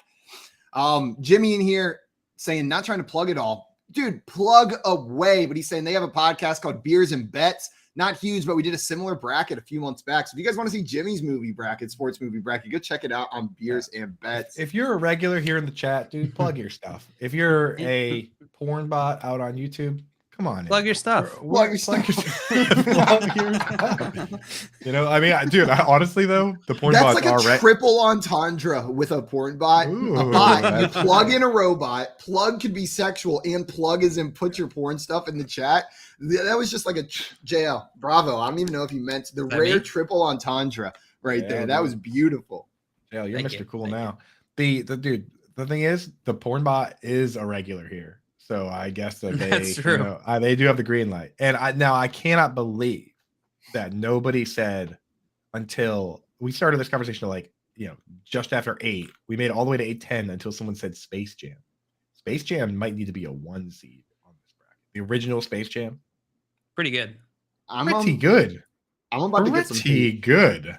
I That movie is rewatched it. phenomenal. I rewatched it in preparation for the new one coming out, and it was not as enticing as I remember it being. I wasn't like drawn in as much as I was as a kid. I was just like, I found myself getting bored while watching it. Same thing happened when I watched that Peach Dragon movie, where like I remember it being great as a kid, and I go to watch it, and I'm just a little bit bored. It didn't hold up for me. People can hate me if they want, but You know what's a great love movie? it. What? Field of Dreams. Field of Dreams? That is a great movie. Yeah. Man, we really have to do this bracket over here. Also, we got JB Barry in the chat saying, isn't it crazy that this will be the last show that Coop is Coop before he becomes Andrew Rose this weekend? That is pretty crazy. And Tommy's saying Beautiful this is Coop's bachelor party. Talking movies, quotes, just need some brewskis. Just Maybe we the should boys, break out a dude. brewski at 7 a.m. for Coop's bachelor party right here. That would be 8 that would be 8 fun. We a.m. could tip it somewhere, off bro. with- yeah, it's 8 a.m. for you guys. Coop's like right here, right now where I am. It's 8 a.m. We're ready dude. to go. Also, I saw party Jimmy must have had saying, 100 Bud Lights.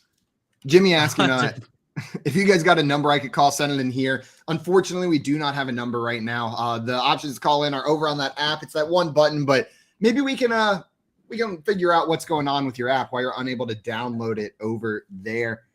That's right, Tommy. Is I'm immune. I'm immune to Bud Lights now. So I was Beelzebubs. after 100. Those are for hydration purposes. 100%. Basically. Drinking Bud a bunch Lights. of Beelzebubs. Yeah, the Beelzebubs. That's Fate's Iron Coop on his bachelor party, and he's just like, yeah, I'm 17 Beelzebubs deep. What's up, dude? You caught me during the hour and a half that I was not in the pool out of 24 hours. So yeah, it's pretty pruny weekend. Pretty pruny. Pretty pruny. That's the way all my best weekends are described, as pretty pruny.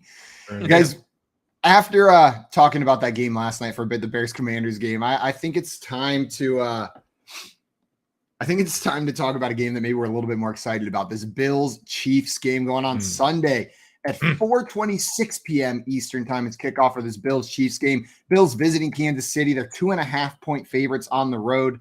A beautiful 53.5 point over under on this one. Quite a ways from our optimistic 37.5 point over under in yesterday's game. This is looking like it's setting up to be a showdown. But JL, do you think that the Kansas City offense can get it going against this Buffalo defense? Like, are we going to see the shootout that we're expecting, or is Buffalo going to be able to shut them down? No, I don't think you can. I don't think it's possible to shut down the Kansas City Chiefs offense unless you're, what was it, Tampa Bay in the Super Bowl? That was pretty good. They did shut down the Chiefs offense that one time. But mostly, no. Go ahead, Coop. I was gonna say the offensive line is much better now. And now I'll throw it back to you. The offensive line is much better. I think it's much more difficult now to shut down this Chiefs offense, despite the Bills having a fantastic defense. So I think this will be a high scoring game. I would take the over in it. The over on 53.5. Oh, I hope you're right. That's a fun bet JL, right there. dude. JL's putting that game on the big TV, boy. Let's go. Big TV Let's time. go, dude. Big TV time. Smell you later, Cardinals. What's Seahawks. the total? 53.5. Jail said, what's the total after he said he's taking the over? I thought it was 53.5, but then I was just It's like the highest. It's like the What highest. are we talking about again? Highest over under the entire season. Jail confidently takes the over without even knowing what it is. Let's go, dude. Put that on the jumbotron. Put Let's it go. on the Jumbotron. You guys taking the coward's way out here? Taking the under? No, I'm not touching it. I'm queen bee in it. They're going to score exactly 53.5. Yeah, there's a weird rule where you can score half a point. Man, I learned a rule that I had not heard about before last week. I was like reading an article and then something came up where it talked about a play and I was like, wait, that's a rule. And I started reading about it. In the last 2 minutes of a game, the offensive team cannot progress the ball from a fumble recovered by a different player than the one who fumbled it. But it's only in the last 2 minutes of the game that is applicable. Or maybe it's of the half. Maybe it's each half. But like that's the rule. And I get why it's there. It's so teams can't like on last ditch plays where they're just laddering, just like fumble the ball forward and hope their team gets it. But I thought that was interesting that they allow that up to 2 minutes, but they won't allow that after the 2 minute warning. Because if you do that pre 2 minutes being left, pre like a desperation play, then you have cojones. Yeah. Then you're losing to this. Then you're the Steelers losing to the Bills you're just by turning 40 over points. the ball, probably. Yeah, the Holy Roller. That's the name right there. Tommy got it. Holy Roller. The Holly Roller is what he said. The Holly Roller. Holly Jolly. Or Roller. Holly. It's the Holly Jolly Fumble. Somebody pretty was good, supposed to, Coop. somebody was supposed to jump in and say something. Yeah. Say What was this? hello. We're getting married I'll tomorrow. take the Coop, Guys- Coop. This is like your bachelor party show. What's up? What do you Mr. what do you Cool? want to do Welcome for your bachelor It's party Mr. Cool show? and the Coolster. What's the last thing you want to do on the show before you get married?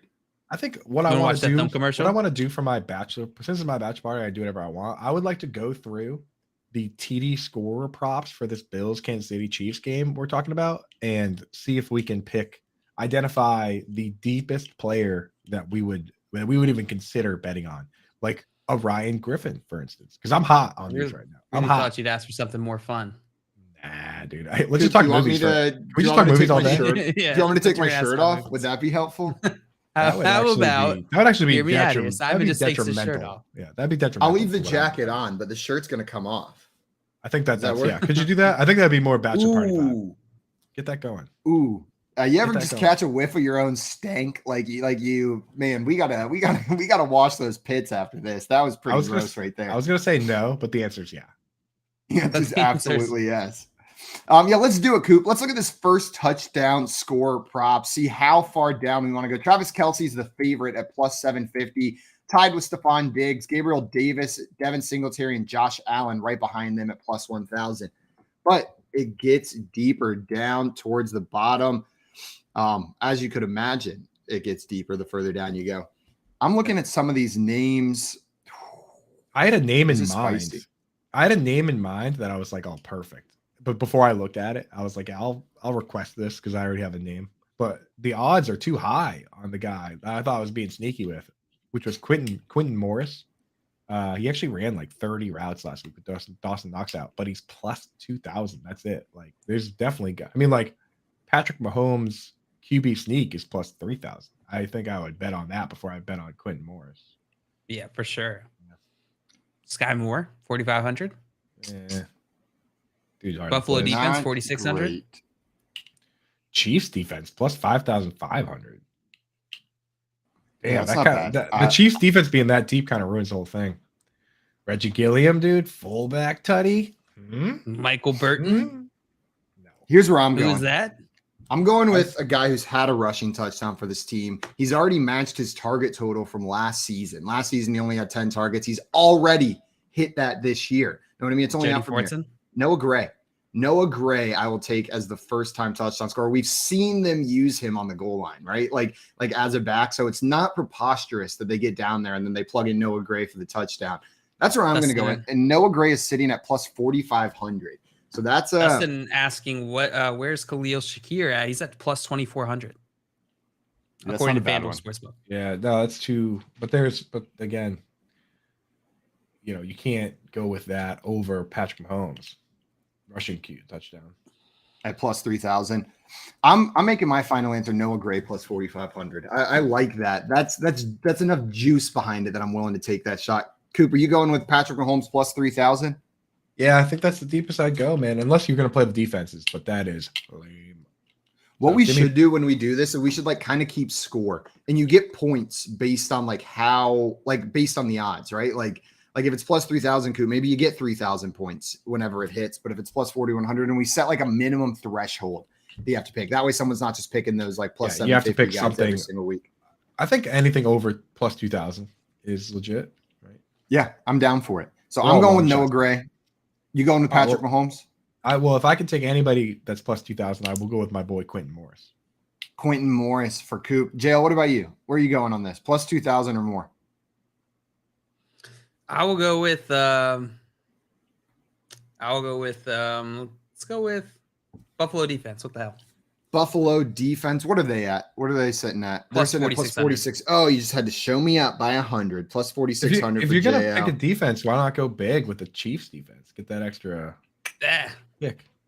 I think I that's. didn't, I think I it's didn't more think likely about it Buffalo that to way. get it. JL says, ah. Ah, Yeah. That's a pretty good Ah. analysis. Very I wasn't good, thinking dude. about it that way. Tommy said, Noah way. Noah way is Noah Gray. I like that. I like that, Tommy. Ha ha ha ha. get in line behind Craig, Tommy. Yeah, you guys. Who do you guys What'd think wins get? this game? Who's coming What'd out you on get? top in this one? You get Jordan Loop in here with those three, and the puns would just be off the rails. Just absurd. Who do I think is what? Who do you think is going to win this game? Who's the winner of this Bills Chiefs game? What's the score? I don't know. That's radio, folks. That's a strong answer. That's radio. I think I'm I gonna think go the with Bills. I Bills. think the Bills win. Yeah, I think the Bills are a better team. I think they win. I think they win 31-28. That was very close to where I was going on that one, Coop. I think the Bills win as well. I think they cover. I think they're going to cover that 2.5-point spread.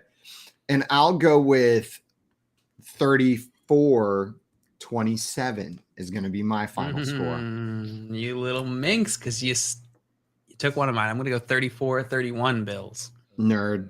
So we all picked the Bills to cover. Every single one of us picked the Bills to cover that 2.5-point spread right there. And did most of us take the over? Yeah, we all did. What's 34 plus 27? I don't know how to do math. 61. Yeah. That is definitely over. Wow. I probably should have been able to just like Oh, see yeah. that by looking at those numbers, right? That was a pretty easy head math, and I just fumbled it. Head math. Head math. Should have been some head Adam math. saying Bills 38, Chiefs That's like- 35, even the more over. The over. That's like bowling score math. I mean, we've seen a game this year go to 48-45. So at this point, no scores are crazy. Yeah, and That is also insane. 12-7 was a really exciting score line. That was, I mean, you know what? But I guess the 12-7 game was better than the 12-9 game we got last week. Like at least Hit there the were the under. there were some touchdowns. There was a chance to win the game on the last play. Like there was some excitement in this game, but in the 12-9 game, it was just pain. There was some excitement towards the end of the 12-9 when it was like game. 9-9. Yeah. Yeah, when it was 9-9. No, that was the least exciting tie at the end of regulation that has ever existed. Just there's never been a less interesting. Hey, it got tie. ask Keith. Keith was sweating it out. It got a little crazy there. You're right. If you had the No touchdowns. the being no scored. touchdowns prop, But just then you're good in to go. general, I find games that are close in score interesting, regardless of what that score is. If it's still a close match, I still think it's a pretty good game to watch. I generally agree with you, like generally, but that game tested me last week, like tested my limits of that theory because I was not having fun watching that for the most part. Yeah, that's the new name of that bet though. Like if you're betting the no touchdown bet, it's called the The Keith, wet blanket, Keith Sweat. the Keith sweat, Gross. That's disgusting. the Keith sweat. The Keith Sweat. Yeah, wasn't Keith Sweat was like a singer, right? That sounds right. Yeah. And Kevin said the last 2 weeks of football on Thursday have set football back 65 years. I'm holding Jeff Bezos personally responsible. Like, honestly, he should probably give me like 3 free months of Amazon Prime for each of those games, I think, just as like a favor. Though the most absurd thing is if you guys turn on that Prime Vision broadcast, it's beautiful with like the numbers that they're putting up there. It's great, right? Like the stuff they're putting on the screen, but then the games behind it, it's like creating the most like delicious homemade buttercream frosting and then like smearing it on a dog turd. Like you've got the beautiful frosting, but then the thing underneath is just like this juicy, gross piece of dog poop with like the most don't say delicious buttercream juicy. frosting on top.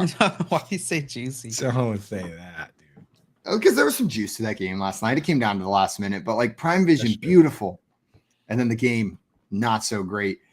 Let's move on and talk about the next game. Tampa Bay Buccaneers going against the Pittsburgh Steelers. The Tampa Bay Buccaneers are 8.5-point favorites on the road.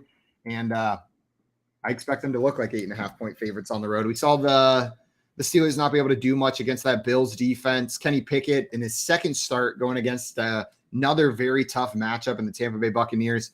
Goop, how do you see this game playing out? Is it going to be another Steelers blowout where they're on the losing end of it? Yeah, I think that's pretty much the case. It's kind of 8.5, dude.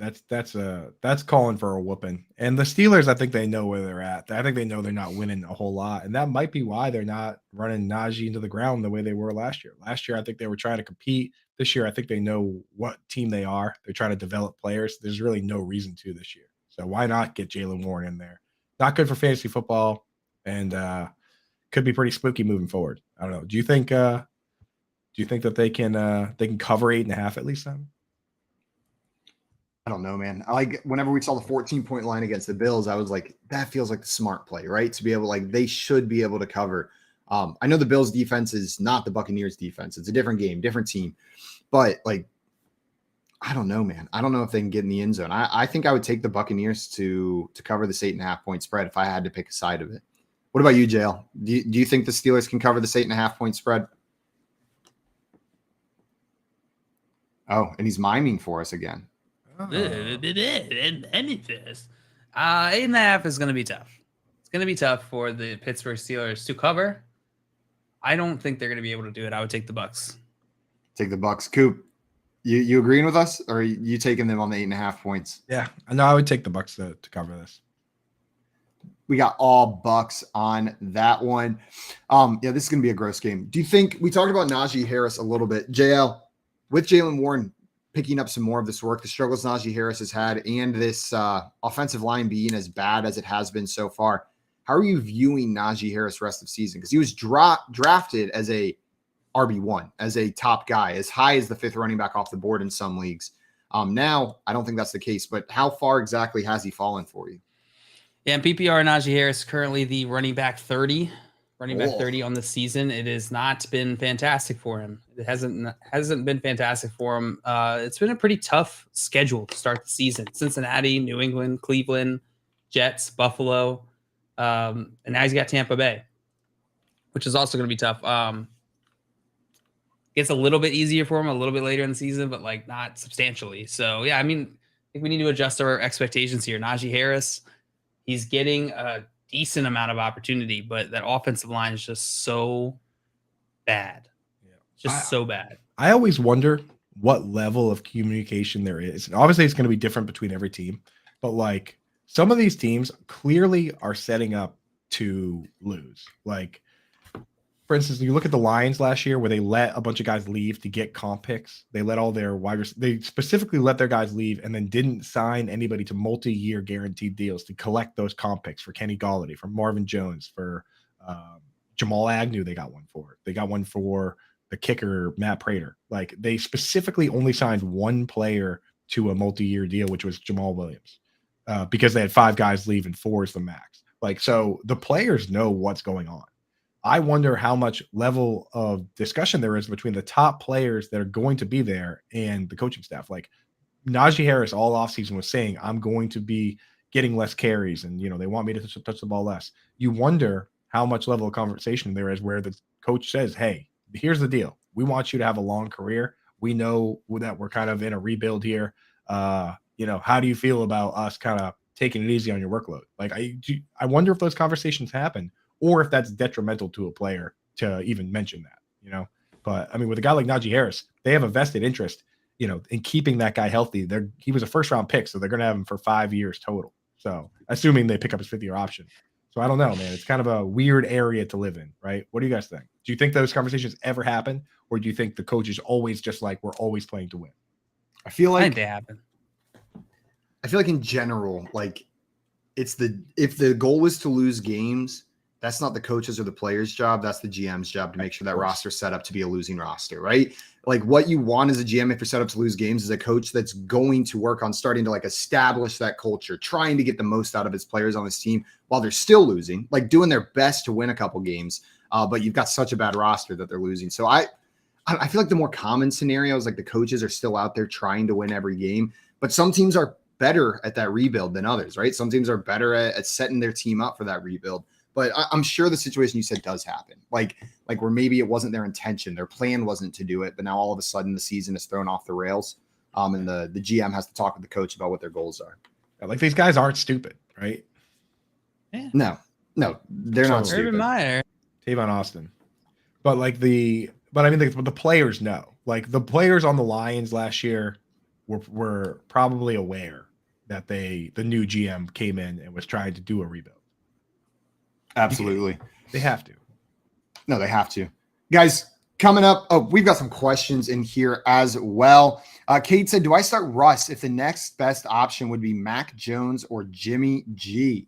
So would you start Russell Wilson over Mac Jones and Jimmy Garoppolo? Coop? Absolutely. You have to. You can't bench Russell Wilson for Mac Jones. And I'm a Patriots fan. I mean, he already had zero mobility and now he has a high ankle sprain. Like there's no upside in starting Mac Jones.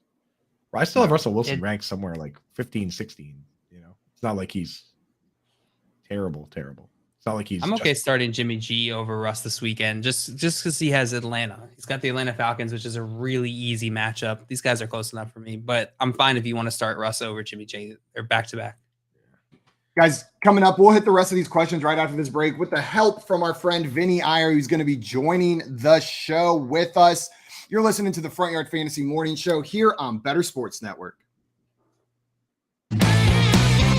Bettor Sports Live with Rick Kamla. He went to Denver to swindle a desperate franchise out of $250 million. That's what Russell Wilson did. He went to Denver in the great state of Colorado and bamboozled them all, including me. And now he is just bilking $250 million from these people. These poor people, they don't deserve this. Totally on board with the decision to bring on Russell Wilson. Totally on board. I don't regret it to this day. Absolutely the right move. Bold, aggressive move, make a big trade, pay him all the money, bring him in. Now you're in the Super Bowl fast lane. Let's go giddy up Peyton Manning style. Russ is the one who has not held up his end of the bargain. This is on him, and I am looking at him completely differently right now. The Playbook with Fensty and Ronis. Weekdays at 5 Eastern. I wasn't going to mention it. I wasn't going to bring anything up. Grounded slowly to third. Manny charges his. Now plays the hop. Throw to first is in time. And the Padres have not only captured the moment, they have captured the wild card series. Really sucks when it comes to our New York Mets. They lost. Joe Musgrove's ears were pretty shiny, but whatever. They found nothing growing, and just like that, 101 wins out the window. Yeah, I mean, disappointing performance to end the season. They played their worst baseball over the last month. They didn't do much at the trade deadline, which came back to hurt them all year. I said it was imperative that they win the division because of what happened. You put yourself in a 3-game series now where, you run into a team with good starting pitching like the Padres with Yu Darvish and Musgrove dominating, and this is what happened. So definitely a disappointing season, at least the end to the season, and they didn't come through when they needed to. They needed one win in Atlanta in the 3-game series. They didn't get it, and they showed up Saturday and did not show up at all last night. Just one hit, just really bad, man. So I want my refund for the divisional round because I did get tickets. And then they tell you, you're not going to get your refund until 3 to 4 weeks after the conclusion of the postseason. Really? 2 months? Come on, give me my money now. You're not playing it. Give me my money back. Maybe they have net 60 or something. No, man, just give me my money. You're not playing. I want my money back. Yeah, don't worry. Shouldn't have to wait. You'll win it back with your fantasy basketball league anyway, Ronis. We know how it goes, okay? We know how it goes. Bettor Sports Network is betting, fantasy, collectibles. It's sports talk done better.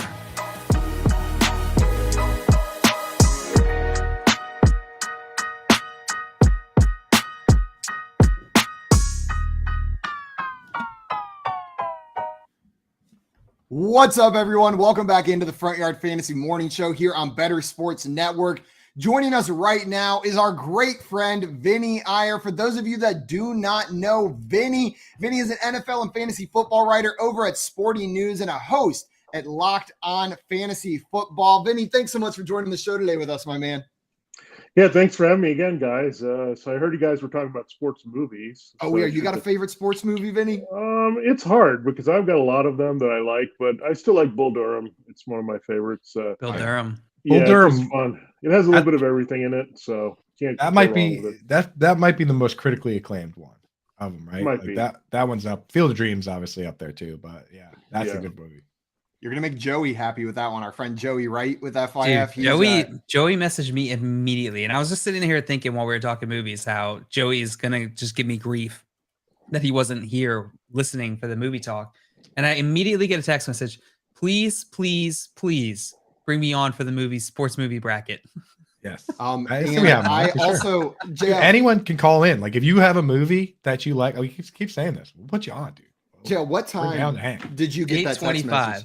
Okay, at 8:16 Eastern time, I got a message that said, please bring me on for the sports movie bracket. I will clear my morning, is what he said. Okay. I got a second text after that. He said, I will clear my morning. And Joey said, Bull Durham is the pinnacle. Joey, don't worry. We are not doing the bracket today, but we will make sure we get you up there for it. And Vinny, Joey endorsing your pick right there of Bill Durham. That's good. Hey, no shock to everybody here. I've never seen Bull Durham. I have not seen that movie. I got to watch it. Vinny, give us one more. I do like, I can give you a movie in each sport. I do like Hoosiers quite a bit. I actually kind of like an old school movie called Breaking Away. It's about bicycling. I know it sounds weird, but it's got a lot of good storylines. I think it happens in Indiana, and all these guys start trying to race like European cyclists. It's kind of funny. It's good. Dennis Quaid. Quaid in that movie. Dude, Safety might be one of my favorite sports movies. My favorite bicycling movie is E.T. Yeah, that's a good one too. What about Eddie's $1 million in the basket there? Dude, Eddie's $1 million cook-off is underrated. All right, that's what I was bringing up. What about Eddie's I just said it as a real movie, JL. Nobody make fun of it. I didn't know we could better Disney Channel original movies. Eddie's $1 million cook-off. I love that one. Here's what I will say: Eddie's $1 million cook-off. I truly believe it started a trend because I feel like up until that time period, the general plot was the good guys win. Know what I mean? Like they win, and the lesson is like if you keep persevering, you're going to come through on top. Eddie's $1 million cook-off. Spoiler alert! If you haven't seen it, it started the trend of like it's okay to not win, right? Like he didn't win, but it was about the friends he made along the way and the journey, and like even though he wasn't the winner, about the recipes, right? Like, and then after that, I feel like we started seeing that a ton more. Where like it's not always the hero winning the sporting event. Is he done with the spoilers yet? Yeah, he's done. Something tells me the bad guy wins. No. Vinny, we could talk sports movies the rest of this time, but we did have at least one question in here from a chat member that I wanted to ask you about. Squirrel Bob, when we were talking about Najee Harris, came in and said, I'm thinking of benching Najee for Eno Benjamin. Would you play Eno Benjamin this week over Najee Harris, Vinny? I would definitely think about it. I mean, let's just make sure that we're out on James Conner and Darrell Williams this week. It looks like it's trending in that way. But if Eno Benjamin's getting the majority of carries against the Seahawks, we saw what happened last week. Alvin Kamara and Taysom Hill. I mean, that's money in the bank there. Why would you try to force Najee Harris in a really bad matchup there against the Buccaneers? It doesn't make any sense. He's not playing really well. And the matchup is bad, and Eno has a beautiful matchup, and suddenly he's going to get all the touches, the significant touches. I think you'll see a little bit of their younger backs, but Keontae Ingram is now the backup if that happens. But when you look at it, Eno Benjamin is set up for a big role. They really like him, so I think he's going to get some significant carries. In fact, I'm starting a backfield this week of Ken Walker and Eno Benjamin. Oh, I'm proud of it. That you should be proud of it. Vinny, I have a very similar one. I've got Ken Walker and Brian Robinson in my Scott Fishbowl lineup this week as my two running backs. It's right there with you, but I'm with you. As weird as it is, I think the correct answer is you start Eno Benjamin over Najee Harris this week. It makes sense. I'll tell you what, dude. If you go on like DraftKings and you make a lineup with Kenneth Walker and Eno Benjamin, you can start whoever you want at the other position. Eno Benjamin's like under $5,000. Ken Walker's like right around $5,000. Whereas the top running backs are what, 8? I might do that. 8, 7, 6. Like those guys are. When I look at this list, Ken Walker is not even in the top like 20 or so, and Eno's even cheaper than that. And also real quick, just want to mention Jimmy Anderson mentioned a movie that was on the tip of my tongue, Brink. Phenomenal. Such a good movie. Phenomenal. The roller skating movie, Disney original, Disney Classic. Channel original. Yeah. Soul That is Skaters. a good one. Soul Skaters for life, dog. Yeah, for Yeah, sure. That's a great one. Man, we could have a whole bracket of just Disney Channel original sports. Yeah. Motocross. Motocross was movie- fantastic. Lucky I'm going to say Rips, that's that fantastic to movie- every single Disney Channel original that you bring up. Luck of Be the like, I- oh, yeah. Luck of the Irish. Dude, Oh my Luck of the God. Irish is great. Is that a Disney Channel original? It is. It is. It is, Where, okay. where a basketball Dude, player turns fantastic. into a leprechaun jail. You just asked, is that a Disney Channel sports? Like, who else made that movie? Could have been Nickelodeon. You never know. They get wild So over there. this tells me you guys are fans of the show, The Jersey, because I was like trying to explain it to my son the other day. Like, this is pretty cool. This guy had a Magic jersey, and other famous athletes would come on the show, and they would all hang out together, and it was pretty cool. Like, Forgot about that Yeah. show. You are just Oh like my you God. just flipped a memory switch in my brain It was that so I had not good. thought about in years, 'cause Vinny. you had all these famous athletes would come on the show and Oh, help. that was man. sick. Yeah. That Wasn't- that wasn't was an there- absolutely Dude, I sick did Wasn't there forget also about a the show. werewolf basketball movie? There probably was a is. werewolf basketball Oh, there's movie. two. No, There's Teen actually Wolf. two. Teen There's Wolf? Teen Is that what Wolf you're thinking? 1 and Teen Wolf 2. You really can't miss with the basic plot of teenage kid turns into something and then he's really good at basketball. Yeah, because we had Teen Wolf 1 was, of course, Michael J. Fox. Teen Wolf 2, anybody who was in that one? Mm-mm. Jason Bateman. Jason Bateman was Interesting. Teen Wolf 2. That's No crazy. way. Yeah, That's crazy. Yeah. What a switch from Michael J. Fox to Jason Bateman, I feel like. Know what Yeah, I mean? yeah, Like that, that's a pretty At funny that time, switch those guys right were on fire. They were on TV. So. If we try and sit here and play who was in that movie with a Jeopardy champ, I think we're all just going to destroy. Sadly, I've seen Teen Wolf 2. It's not very good. but- Sadly, We were I talking wonder- about bad sequels yesterday. We didn't bring up Teen Wolf 2. We brought up Baby some, Geniuses too. Baby Geniuses 2. Jaws the Revenge was my submission for. It's not even a direct sequel. It's like a later sequel.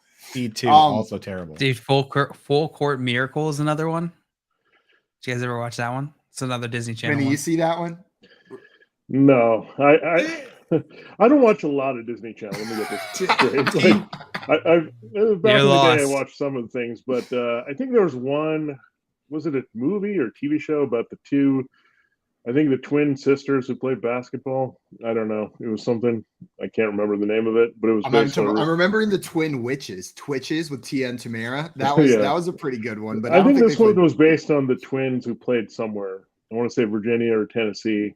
And then I'm gonna have to they did look that up. I'm gonna have to Oh look that up man, because I Right don't on remember. Track is another one. Teen Wolf Right on 2. Track is the racing one. Teen Wolf 2 got an 8 on Rotten Tomatoes. An 8. And one of the Oh, the some of the reviews are almost as good as or just as good as the Baby Geniuses 2 one. This one, Barbara Schulgasser from Common Sense Media, dreadful. Dreadful. Just an Also, overview. Vinny, Keith coming in with the assist. Keith saying Double Teamed is the movie that you're talking Double about. team. Attaboy, Yeah, I knew it Keith. was something punny. They're always good with the puns over Disney. They are. Good We need some help from Disney on some of Yeah. these pun names. Maybe Yeah. they can help name some of our segments. Double Teamed. Absolutely phenomenal. We had another fantasy question in here, and then we'll get back to movie talk. Don't worry, I promise. Eric wanted to know PPR Flex 1, Alec Pierce, Isaiah McKenzie, or Kareem Hunt this week. Vinny, of Ugh. those three players, Alec Pierce, Isaiah McKenzie, or Kareem Hunt, which one are you starting? I think Isaiah McKenzie's going to return here, but will Khalil Shakir continue to have a big role and split with him? That is my concern with him. I think I might be going Alec Pierce in this one. I don't like the Browns a lot of anything against the Patriots. That defense is starting to be legit here. So I think Nick Chubb is fine, but Kareem Hunt extending. I kind of like Alec Pierce against that Jaguar secondary. No? Yeah, Kyle Duggar was kind of the missing piece there for the Patriots defense. They, they've let up a bunch of touchdowns at tight ends. 3 out of 4 of them came when Kyle Duggar was off the field. So, I think now that he's back, the defense is kind of a cohesive unit here. Alec Pierce, I would just I think at some point he's going to turn the corner and it's going to flip between him and Paris Campbell, right? Paris Campbell is going to be the third guy that comes in. Alec Pierce is going to be the ever down guy. But even now, Alec Pierce is playing enough for me to put him in there. So I think, your brain wants to go conservative with Kareem Hunt, but I go upside with Alec Pierce. Yeah, I'm with you. It's Alec Pierce for me as well. I've liked what I've been seeing, and that target volume is difficult to ignore, right? And Vinny, you mentioned the matchup. This is the time to play him. This is a week where you can plug Alec Pierce in fairly confidently. Jail, are you agreeing? Are we going to get a quadruple Alec Pierce, or are you taking a different route here? Nope, I'm taking a different route. I'm going Kareem Hunt in this matchup. JL, boo. Whoopsie Chat, doopsie. boo JL. Smash Hit the that fun button to boo Hit JL. the button. Yeah. Smash that fun button. No, I do like Alec Pierce in that matchup, though. Tommy down here saying, I rented Double Teamed. I thought it was a different genre. Yeah, no, it's a basketball movie, Tommy. That is a basketball movie. I think you're at the wrong What Blockbuster. genre did you think it was? It was just Blockbuster, Tommy. Once you see Disney on there, you know what you're getting. So 100%. Yeah. 100%. Vinny, I was checking out some of your work over there on Sporting News, and I saw that you just released a new NFL mock draft for the 2023 season. Put that out there. And I was looking at some of the quarterback landing spots, right? Because in fantasy, I know like it's not fair to the defensive players over there, but whenever I look through the mock drafts, the first thing I'm looking for is where are those quarterbacks going? Yeah. Where are those quarterbacks going? Where are those quarterbacks going? And you had a fairly heavy quarterback first round. You think quite a few of these guys are going to go in the first round next year. Yeah, I mean, CJ Stroud, he hasn't done anything to really drop off from the number 1 spot. I think Bryce Young, don't be worried about the injury. I think those guys are still going to go 1, 2. Now, 3 is kind of in flux. Will Levis has had an injury there for Kentucky. Tyler Van Dyke has not played very well. Anthony Richardson has struggled as well. So it's kind of wide open who's going to be the third. But right now, I still think it's Levis, depending on the teams that are picking here. I looked at the Panthers definitely need a quarterback. We know that. So right now they would be picking number 1 overall, and they'd have to take CJ Stroud, I think. And then I thought maybe at some point the Giants would need a quarterback, but they're too good now. So they're not going to be in position to get Bryce Young. So you have a lot of options there for Bryce Young. Would the Raiders do it and move on from Derek Carr?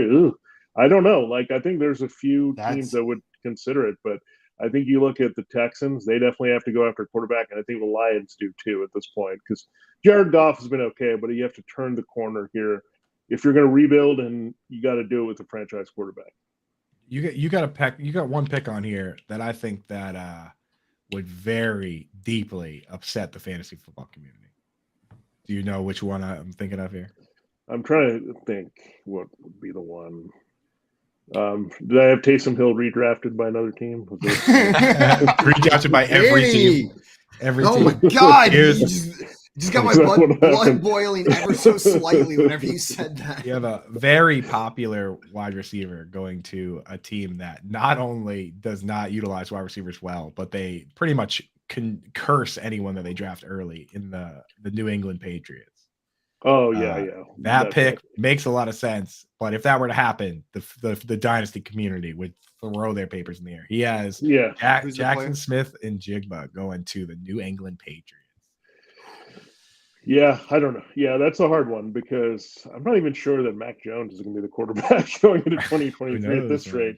Yeah, I don't know what the Patriots are thinking. Yeah, that's the one. Yeah, Patriots running backs or wide receivers typically not great, but this year I got to say there's some clarity here. Ramondre Stevenson is the number 1 with Damian Harris out.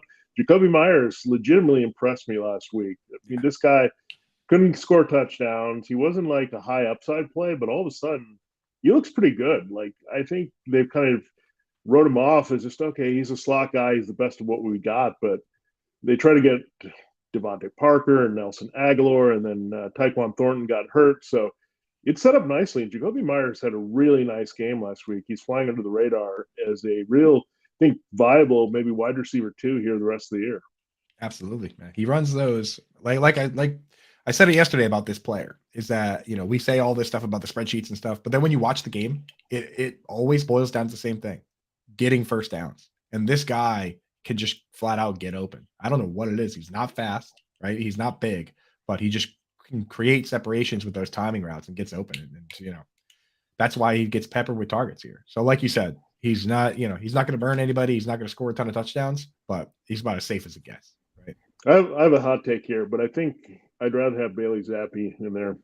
I think this kid at least is aggressive. Like, I know where he came from. I mean, you look at the film from Western Kentucky, this kid likes to throw the ball. And Mac Jones is kind of a caretaker. I mean, I'm a little surprised because Mac Jones maybe lifted by having elite receivers and elite offensive line at Alabama, maybe a bit inflated with his value in that 1 year.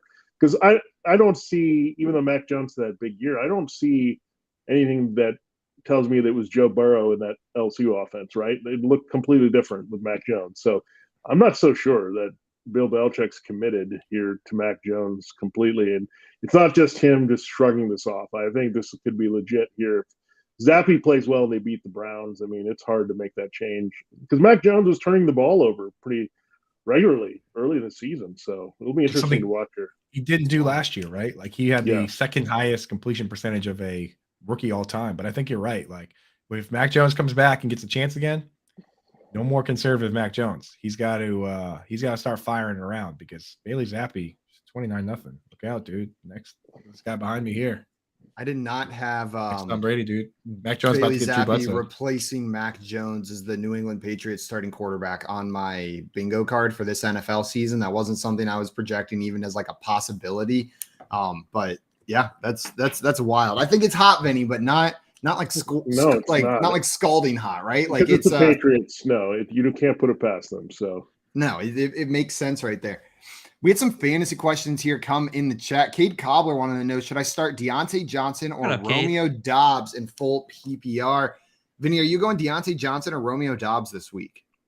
I think the safer play is Deontay Johnson. I mean, I think Romeo Dobbs has been good here of late, but you're seeing it. Some of the rookie inexperience there where Deontay Johnson's just a pro here and got the increased targets last week there. So you think there's going to be some garbage time. And this secondary a little bit banged up for the Buccaneers. So I think Deontay Johnson, George Pickens can put up some garbage numbers this week. I'm in agreement. Deontay Johnson, just at a certain point, got to go with the better player. Like we know Deontay Johnson's a good player. Got to go with that guy. And I mean, like the targets are there. I'm with him. 12, 10, 11, 13. That's his thing. That's what Deontay Johnson does, Yeah. If he didn't have that one rough game, then we'd be pretty committed to him. It's Deontay Johnson. It's Deontay Johnson. Even with the tough matchup, you got to go Deontay Johnson. Eric in here. What's up, Eric? Eric wanted to know Juju or Romeo Dobbs. Another Romeo Dobbs question. So Juju Smith-Schuster or Romeo Dobbs. Vinny, is this one Dobbs for you, or are you still starting Juju over him? I don't know why we're starting Juju at this point. I don't know what he's doing. Sad. Last week, I mean, I looked at Marcus Valdes-Scantling and Mecole Hardman and a little bit of Sky Moore late. There was a lot of Travis Kelce, Juju with the drops, and he's had basically, I think, 1 or 2 big plays this season, but what else has he done? Nothing. Nada. And so I think I go with Dobbs just because there's a chance that he can score a touchdown there a lot better than the other way around. So I just don't see Juju being a big factor going forward. And I think they're going to start phasing him out a little bit, I think they're disappointed. I'm done calling for the Juju big game. I feel like a couple times I've been like, this is the one. This is the one. No, this is the one for sure. With. Yep. I'm taking the L, and it's Romeo Dobbs for me as well. I like the upside there, and they're just spreading the ball around too much. And Juju doesn't seem to be the one who's getting the most spread. Like they're not spreading it to him the most. So I can't start Juju. He's like on the edge of the bread. He's near the crust. He's not the crust, but he's near the crust. He's that part, like the little buffer where so your peanut butter doesn't get onto the table. Yeah, he's that part of crust that like didn't get any butter on it too, so it's like the worst bite. But, your peanut butter sandwich. But he the thing is, I feel bad for Juju because he signed like a complete prove it deal, right? He only signed for $3 million. And he has not proved it. DJ Chark got $10 million guaranteed. 1 year's $10 million guaranteed. And Juju took 1 year, $3 million to prove it. And he, like Jail said, hasn't proved it. So, ouchies for sure. Yeah, he should have just signed for $20 million, and then he'd be playing like Christian Kirk, right? That's all you have to do is sign a $20 million contract, and then all of a sudden you play better. Or you could just sign an $80 million contract and just chill out like Kenny Galladay. That's the life. That's the I life. think it's Yeah. pretty much gone downhill since that NFL 100 commercial. I think he was hanging out with Ninja, and that was it. He was finished. That was his peak. He hasn't been good since.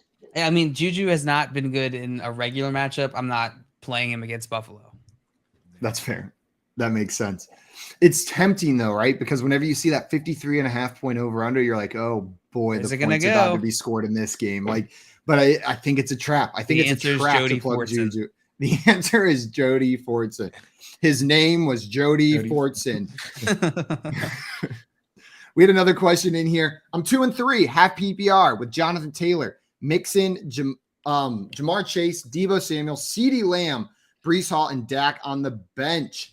Wants to know if he should be looking to trade any of these players. So also has AJ Dillon, Christian Kirk, and Pickens. So is there a trade sitting somewhere in this roster so they stay pat? Running backs are pretty solid with JT and Mixon, and then Dillon on the bench. Like, you're pretty good to go. Wide receivers looking at Jamar, Deebo, CD. Bro, Just gotta wait. Just wait wait it it out. out. You're That's good. a pretty loaded roster. I'd like to have that roster. Yeah. That team's probably going to win the league. How'd you even get that roster? I don't know. Did you have like 3 first-round picks? That has to be a keeper league because he has trades. Jonathan Taylor, Jamar Chase, and CeeDee Lamb. Those are all first-round picks, right? And Joe Mixon as well. And Mixed Joe in Mixon. there. Yeah, that team's a wagon, bro. Just hang tight. Yeah, you know what you got. You're 2-3. It's regression's gonna come. You're gonna bounce back here. Positive regression. Regression would be positive. Yeah. Yeah. Squirrel Bob and Hussein, have any of the Kansas City wide receivers proved anything though? Other than Kelsey, the rest of the passing game is just a question mark. Is that how you're viewing it, Vinny? You mentioned MVS a little bit before, but are you willing to plug in any of these other Kansas City pass catchers? Well, I think I would stash Sky Moore. I think maybe in the second half of the season, but playing them, it's just hard. I mean, we should listen to Patrick Mahomes. He said everyone's going to catch passes here. I'm not going to have one go-to guy except for Travis Kelce. Well, he was right. He's just throwing them around, and that's what he's going to do. He's just going to find his favorite target this season is open man. Open man is the guy that he's going to throw to consistently. And Travis Kelce tends to be that man pretty often, but I think they'll unlock Sky Moore at some point. And they're trying to get him a little bit more involved. If you notice, they put him in the second half of games, right? He kind of gets his reps there late. So I think they're still trying to get to the point of trusting him as a rookie. And then once they do that, I think you'll see him more in the second half. I think Squirrel Bob, the question was, have any of the KC wide receivers proved anything? Yeah, I think they've proved. I mean, Mecole Hardman proved that he stinks. Yeah. I was going to literally say the same thing about Juju. Juju's proved that you can't start him in fantasy football. Mecole Hardman, if you're looking for one catch for 4 yards, Mecole Hardman, get him in there. He's your guy. Lock him in. And a couple passes, you're like, oh, if you would have just caught that one, it would have been a great fantasy week. That's the Mecole Hardman special. I feel like you get a couple of those every game as well. Tommy's saying I could see them using Pacheco more. Yeah, it looks like they're trying to get both their rookies a little bit more involved, right? Like Sky Moore and Isaiah Pacheco. Do you think there's a potential for like a second half surge for Pacheco in this offense as a back for the Chiefs? I mean, there's something to look at there, but I think they have very specific roles, right? I mean, I think Clyde Edwards-Helaire is in there as the red zone guy. They have Jerick McKinnon getting some key touches, and then you got Isaiah Pacheco. I think we're so desperate to get something out of the Chiefs. Like this offense is amazing, but the only guys we can start here are Patrick Mahomes and Travis Kelce with full confidence.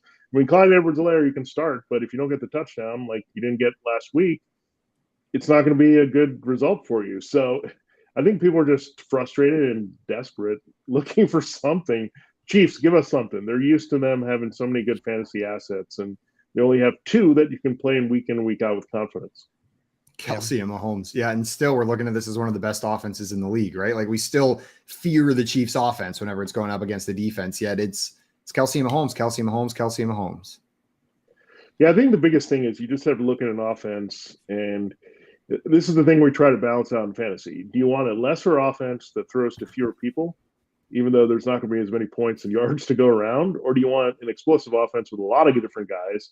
There's going to be a bigger pool of yards and points, but the big pool of players is different. So that's why you kind of look at target share, opportunity share, all those type of things there, and track those a lot because it's easier. I mean, the Vikings are a team that we know what's going to happen, right? It's Justin Jefferson, a lot of him, a little bit of Adam Thielen. maybe an Irv Smith or KJ Osborne does something in a week, but it's 3 guys that basically touch the ball consistently: Jefferson, Thielen, and Cook, and then everyone else is kind of there. But the Chiefs, when you have a lot of mouths to feed, it's tough for fantasy, even if you've got an explosive offense. Absolutely. JL loves Irv Smith, so he's so happy to hear you say that name out loud. It's his favorite player. Irvy. Irvy, JL's number 1 favorite player. Irv falls into a big group of tight ends that just like would be interesting if they played more than like 50 or 60% of the snaps, right? Like Robert Tunyon's in that group too. Like these guys just don't play. They don't play the full game. So you can't trust those fellas. Yeah. Kate had one more question for us. Asked, I'm in a 12-man league, 3-2, and he has McCaffrey and Saquon Barkley. Want to know if he should try to trade one to help with his other positions. Has Russell Wilson at quarterback, Sutton Deontay and Godwin at wide receiver, and Ertz at tight end. Man, you're gonna have to get a haul to trade away one of those 2 guys. I'm probably, if I'm you, just rolling with the best running back duo in your league. Like that's an advantage every single week that you have over your league mates is having Saquon Barkley and Christian McCaffrey. I'm not making a move. What about you, Vinny? No, that's hard to even fathom to have that the backfield. And I would be hating on these players if it was the preseason, but they've stayed healthy so far. So I think you just have to watch that, is that maybe create some depth there just in case, because the wheels could come off with either one of these guys at any given moment, given their injury history. We saw it with Rashad Penny, right? Rashad Penny looking good, injury history looming, then there it comes, and then it's done. So the history is, if these guys get hurt, they're going to get hurt again. And it's not like these guys have had fluky injuries. There's been consistent attrition with both these guys. So that's my concern here going forward. But while they're healthy, you got to ride them as much as you can. Yeah. McCaffrey now leading the league in routes run by a running back, overtaking the great and powerful Devon Singletary. And that's of course. That's unbelievable that he managed to take over Devon Singletary. I'm honestly shocked. Right. I wouldn't trade them. If you are going to trade one, I would trade Saquon Barkley just because we just saw him exit the game briefly with a shoulder injury. It's already kind of right there. You know what I mean? Like a lot of these injuries, are partial tears, like a sprain, partial tear, right? It's like anytime that starts happening, you have to worry about, one more hit to that shoulder, and then now all of a sudden it's a serious injury. So if I'm going to trade either of those guys, it would be Barkley. I mean, would you guys go the other way? No, I'm with you. I think what's more important for me in this question is, what does your depth look like? What does your bench look like? Because I see, just based off your starters, like, yeah, you could use some more strength at the wide receiver position. Godwin coming back should be a boon for you. That's great. You could upgrade Ertz. So I could see balancing out this team a bit by trading one of these guys, but it's really like the way you do that is going to be dependent on where you have depth. If you're trading away McCaffrey and Barkley, who is behind them, right? Who's filling in that spot? Yeah, like you got someone serviceable sitting there. You got Tony Pollard, or are you sitting there staring at Zamir White as your next running back up? That's gonna right. change things drastically. I'm with you, JL. Vinny, before we let you go, we had one more question from Tommy in here for you. He wants to know, who is your team upset or breakout player of the week? Do you have an upset looming, or a player that you think is going to smash this week? Well, that's an interesting question. Let me dig deep here. Well, I think the upset, I hate to say it, and I'm going to go with pretty low-hanging fruit here, but I'd like the Chiefs to upset the Bills this week. That's not low-hanging fruit. All three of us picked the Bills whenever we talked about that. I'm booing that one. All right, so I'm bringing that up. I'm just shocked that Patrick Mahomes is a home underdog. I think it's the first time in his career as a starter. So I think that's pretty bold that the Bills are out there. And the Bills right now, overall, I would say are the better team. But the Chiefs at home, a little bit different story here. So I do like that. In terms of breakout players, like I did actually kind of like Darnell Mooney on Thursday night. I thought he was going to do a little bit more and almost had that touchdown to make it a great night. It would have been a great night if he had gotten in the end zone. Now, breakout players, I mean, I still look at the rookies. We'll go with the easy one there. I think you look at Ken Walker, Benjamin in that game as backs that can explode and maybe be league winners down the stretch for you. So I do like that. And one guy who's been a slacker who deserves to break out, I think, is George Kittle. I mean, I love George Kittle. He's a great player. Good reality player, great blocker. It's time for him to start catching passes. Is Trent Williams back this week? I know he was questionable, limited. I think he's going to be out one more week here, but I think George Kittle, this is the week. I think they started to feed him a little bit. It was his birthday last Sunday. I couldn't believe that he didn't score, but George Kittle's been a slacker at tight end. He's one of those guys we keep trotting out there, like, oh, tight end is bad. We're going to keep playing this guy, but I think he's going to pay dividends this week. He's overdue for a big game. The Falcons just cannot cover the tight end. So I'm right with you, man. I wrote in my DFS article. There's over the last 5 years, George Kittle, 12 catches of over 40 yards, and he has multiple of 70 yards. That's how he kills you. Kelsey has 10. Nobody else has 5. The next highest guys are Everett and Ingram tied for 5. And those guys have been in the league all 5 of those years. So it's not like they haven't been around. That's how he does it. And when it happens, everyone's going to be like, oh, yeah. Now I remember. That's yeah. That's the one to remember. They're going to be like, I do like Kyle Shanahan when they're playing indoors quite a bit. Like, I like that offense when they're not on grass quite a bit. Because, again, they're speed-based offense. Jeff Wilson Jr. is a burner. Debo's a burner. So you get these guys on this track where there's no element of weather and all that. That's when they're really dangerous. Remember them going to New Orleans and putting up some big numbers in the past. That's what they like to do, I think. So I do like the 49ers. When they're on the road, indoors, they usually put up big numbers. Absolutely. Vinny, I want to thank you so much for taking the time to come on with us again this Friday. Everybody listening, if you are not already following our friend Vinny, go and follow him on Twitter right now at Vinny Iyer and check out his work with Sporting News, all the articles that he's been pushing out. Vinny, always a pleasure, my man. All right. Thanks a lot, guys. See you next week. Appreciate it. See you next week. Enjoy your weekend. Cheers, Enjoy boss. week 6. And I'm cheering for Kenneth Walker and Benjamin this week, just so Vinny's team blows up with those 2 guys as the starting running backs. And not because I'm starting a lot of Kenneth Walker this week. I just made a lineup with Kenneth Walker and Eno Benjamin. Started stacking JL's boy, Kirk Cousins, with Thielen and Jefferson, right? And I freaking love Kirk Cousins. with those guys in there, you can still get in. You can start with Kirk Cousins. I was able to start Stephon Diggs and Justin Jefferson in a lineup. That's hot. Beautiful. Mixed in a little Evan Ingram, Alec Pierce to round it out. Patriots versus the Browns. That's Gotta be rich. Gotta be rich, boys.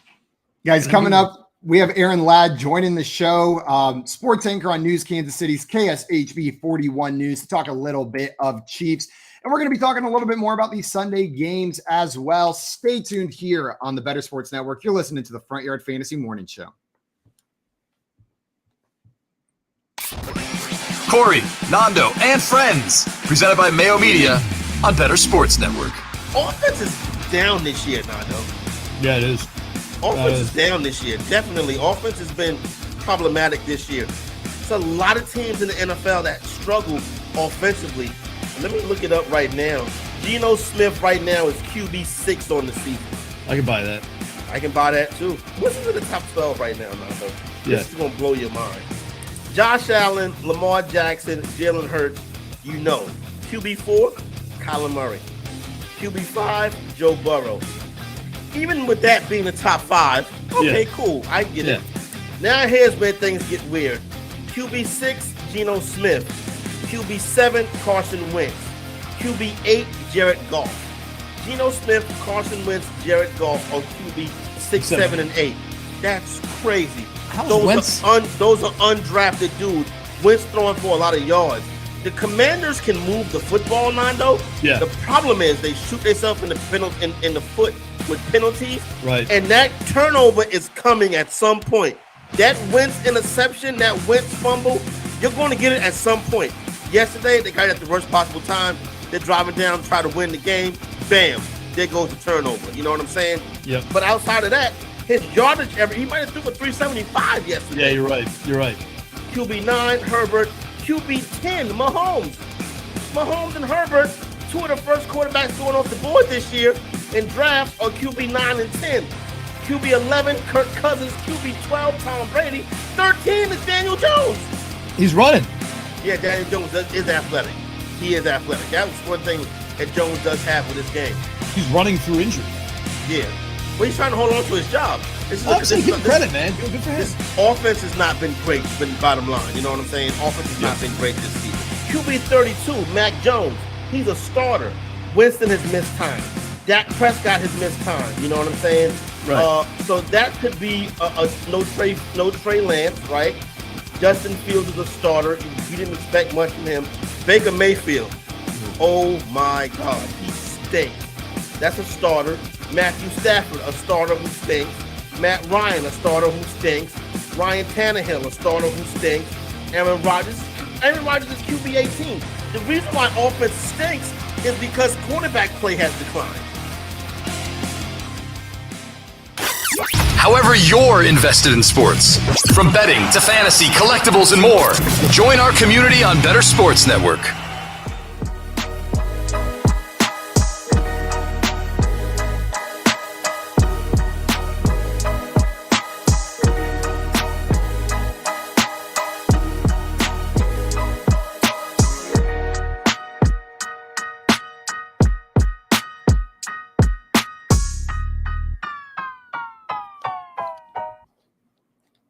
Welcome back in, everyone, to the Front Yard Fantasy Morning Show here on Bettor Sports Network. We just had our friend Vinny Iyer from Sporting News on. Go and give him a follow. The link is in our YouTube chat as well, and he's on Twitter at Vinny Iyer. So make sure you're following our friend Vinny.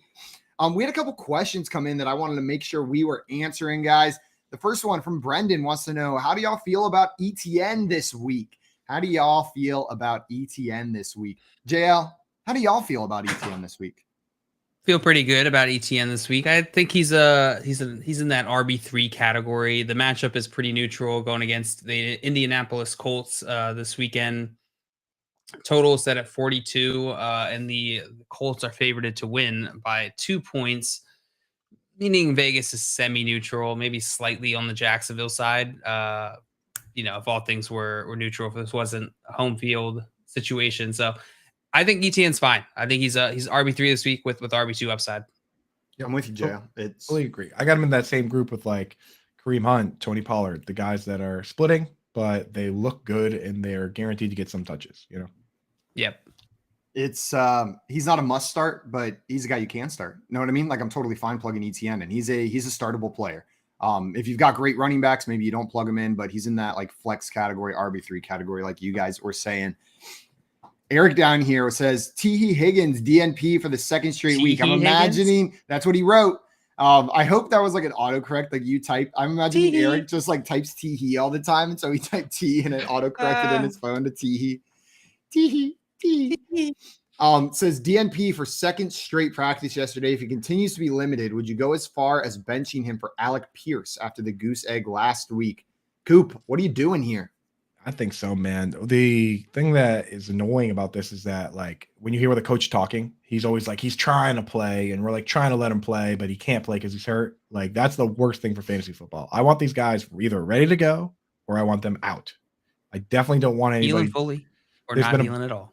There's been a bunch of guys that like historically used to do that. All like AJ Green used to play every game no matter what and just be a decoy when he was hurt. Like, and that is the worst thing for fantasy football. So I think I would just, if he doesn't practice today, definitely don't start him.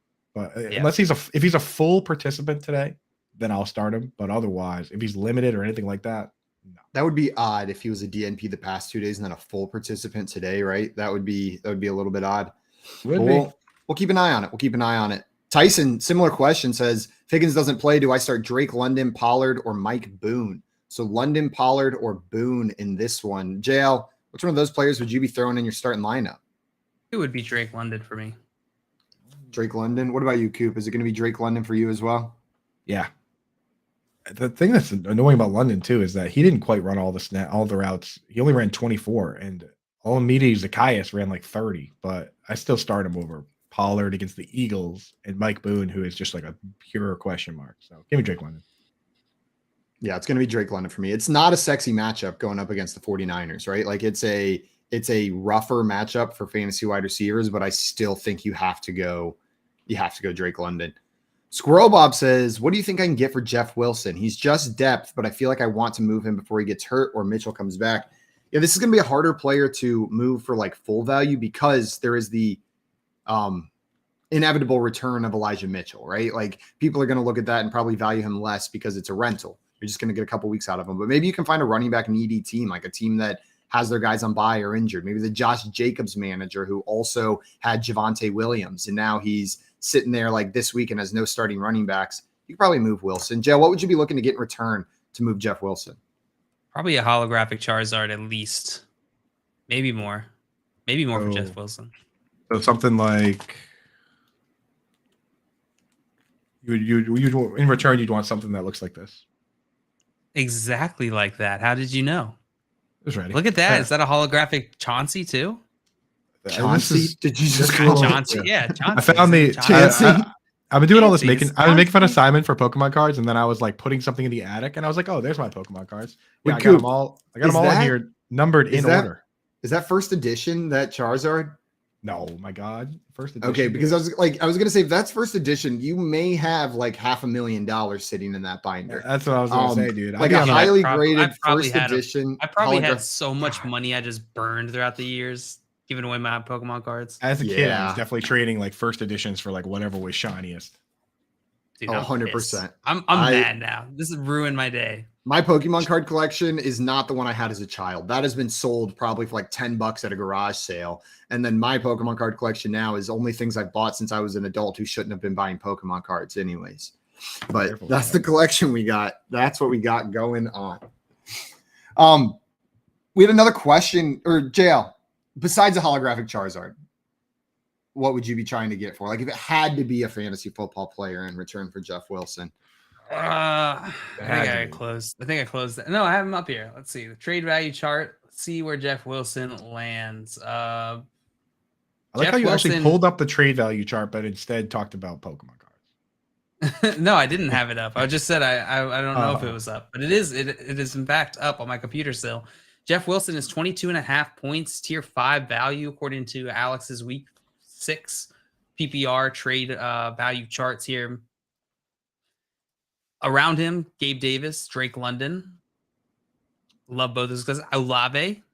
I would trade Jeff Wilson for those guys. Deontay Johnson, Keenan Allen, J.K. Dobbins. Did you guys trade Jeff Wilson for J.K. Dobbins? Yeah. It's hard to convince people to trade one running back for another because they always look at it. But just pure value wise, which would you rather have? I would rather have J.K. Dobbins just for the long haul. Similar type of values. Maybe you can work some out. Maybe. If you're looking cross position, Squirrel Bob said, what about Kadarius Toney? Would you guys make that move? Jeff Wilson for Kadarius Toney? No, absolutely not. You need more than that for Jeff Wilson. Not enough. He doesn't even play. Not enough. Doesn't even play football. No, he's not even playing right now. You got to get some. Listen, like if the market value is saying that you can get someone like Drake London or Gabe Davis or Chris Olave, why you don't even play around with Kadarius Toney? He's not in the tier. He's not even in the same conversation as these guys. I think because Jeff Wilson has Elijah Mitchell come back, you might have to go down a little bit. Like I'm with you, shoot your shot on those guys, but maybe like an Amari Cooper, a Devonta Smith is the route that you can be going, and I'd be fine with that move as well. Like I'd be totally fine grabbing one of those wide receivers. I'm with you though, Jill. Shoot your shot on Gabe Davis. Maybe wait for a down Gabe Davis week, but you can't wait too long with Jeff Wilson, can you? You kind of got to make those Jay says you're now. not getting those guys for Wilson. Here's the thing about these trade value charts. Yeah, you're not using them in that way, right? It's not, hey, look, these are the values that everyone has. This is a baseline based off of what the market is feeling. And so there's just as much of a chance that your league mate will accept Gabe Davis for Jeff Wilson as there is that they won't, if we trust these trade values to be what they say they are. Yeah. Tyson in here said, instead of London, so some other options on the waiver wire wants to know, instead of London, should I pick up Allen Robinson, Elijah Moore, or MVS? Would you guys start Marquez Valdez-Scantling, Elijah Moore, or Allen Robinson over Drake London this week? Could you say the names one more time, but a little slower? Allen Robinson, Elijah Moore, and Marquez Valdez-Scantling. It's going to be London still for me, I think. Yeah, London out of all those guys. You got to triple London. Lazard's kind of enticing, but you got to start London. You got to start London. I'm with you on that one. Guys, the next game I wanted to talk a little bit about, we've talked about it some already, but this Jacksonville Jaguars versus Indianapolis Colts game. Last time the Jaguars played them, they won 24-0, but you mentioned they're only 2.5-point favorites in this one. You guys think the Jaguars come in and take care of business again, or is this going to be a much closer game than it was last time? I think it'll be closer. I think the Colts will be able to put up more of a fight in this one. I don't know what's going on with the Colts O-line. I don't know what is going on with that team. Yeah, but I think they'll be able to put up more of a fight, and I think they'll be ready. They just played them a couple weeks ago. I think it's not, It's also a little bit later in the season. They have a few more games under their belts. I think we're just going to get a little bit less fluky of a matchup than we did in week 2. I think it was. Right. Yeah. Matt Ryan quarterbacking a brand new team, brand new organization. I think it is going to be a lot closer than it was. And I think Vegas thinks the same thing. So. And Tommy's saying this is his dog for the week, his underdog that he's taken, the Colts over the Jaguars. I disagree. I think this is kind of like a get-right game for these Jaguars.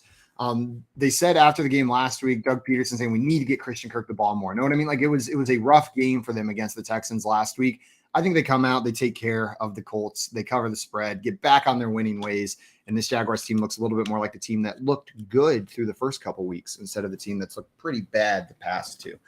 Has not looked great for those Jaguars. I'm taking the Jags to cover the 2.5 points. Is Shaq Leonard going to play? Finally, he hasn't really played. He came back for one game and he got smashed, like broke his nose, got a concussion. He has missed a couple practices this week, but I haven't gotten an update on whether he's going to play or not. He hasn't practiced the last 2 days. Like Wednesday and Thursday, he did not participate at practice the past 2 days. He's out. Yeah. Fire up your Evan Ingrams. Load them up. Load them up. Yeah, so he's not going to be out there on the field. I still think the Jaguars win this game. Whenever we're looking at the players in this game, Travis Etienne starting to build more of a workload. We talked a little bit about him being an RB3 candidate, but by end of season, we mentioned the possibility that he takes over as the lead back in this backfield. Do you guys think that's a realistic scenario, or is this going to be more of a full committee for the rest of the season as we're looking forward? Likely full committee. Yeah, I think this one's going to be a little more of a committee than what the Jets are doing, because with the Jets, the guys have very similar skill sets, so it's easier to just play more Breece Hall. But in this case, they have 2 different skill sets, so as a coach, it's easier to lean into one guy for rushing and one guy for receiving. Absolutely. I can try to pull more out of this game. I think we move on to the next game. Jaguars-Colts is not the game that everyone's excited about this weekend. The next game I want to talk about, Bengals and Saints in this matchup. The Bengals are going to New Orleans to face the New Orleans Saints. They're 1.5 point favorites on the road with a 43.5 point over under. This is one of the more interesting games to me this weekend, right? Like, I'm not quite sure which way I think it's going to go. It was surprising to me at first whenever I see the Bengals as only 1.5 point favorites, but then I think about what we've seen so far this season. It makes sense. It does make sense. The Bengals haven't been playing to the level that maybe we thought they would. The offensive line's been way worse than we thought it was going to be. Coop, who do you think takes this game? Are the Bengals winning this one, or are the Saints going to pull off the upset? This is the one where at first glance you think of, Andy Dalton Saints, and they should be big time dogs against a team that went to the Super Bowl last year. But the Bengals haven't been that impressive. I think I have the Bengals in this one. I think they win, but I don't know. It's going to be closer than at least I think when I first look at it. And you said the same thing. Like I look at it and I'm like, got to be Bengals. But then I think once I really dig into it, I don't have too many reasons why. Joe Mixon has looked so inefficient. It's been so annoying. Just wildly inefficient. And Jameis isn't playing, right? Have they confirmed that? I know he was a limited participant the past 2 days at practice, but are we getting Jameis back, or is it going to be more Red Riffle? I think it's going to be more of the Red Riffle this week. I don't think Jameis. Red Riffle. Andy Dalton, the Red Riffle. Yeah, we'll probably get a little bit more of him, which may mean more Taysom Hill as well. If we're seeing Andy Dalton, it seemed like they liked putting Taysom Hill in there. Coop, you plugging Taysom Hill into your lineups this week if you've got him? Like, where's that line for you that you're plugging Taysom Hill in over the next tight end? The line for me is at touchdown dependency. So almost all my leagues are PPR, any sort of PPR. So like I'm definitely going to start like guys like Evan Ingram or Gerald Everett with no Keenan Allen, like anyone that Njoku, anyone that I can count on to get me targets, I'm going to start those guys first. But then when I start looking at Hayden Hurst is one where if T Higgins is out, then Hayden Hurst would be above the line. If T Higgins is playing, Hayden Hurst is below the line. That's how it kind of works for me, where it's like touchdown dependency is where it determines it. Because we've seen Hayden Hurst in 2 games where T Higgins got banged up. He actually looked pretty good. Every other game, he's a touchdown or not guy. But I'll start Taysom Hill over Tyler Conklin, who only ran like 9 routes last week. I'd start him over Daniel Bellinger, Will Disley. So like if you're looking at Robert Tonyan is so close to the line because he only plays like 50, 60 snaps. I would have had Cole Kmet ahead, and I would have been wrong. But, I mean, Cole Kmet did have what should have been a touchdown target when he was open, but it hit off a lineman's face and got intercepted. But, yeah, so I don't know. The guys that are tricky for me are like Robert Tonyan, Dalton Schultz, Hunter Henry in that range. If Jonnu Smith is out again, I would start Hunter Henry over him.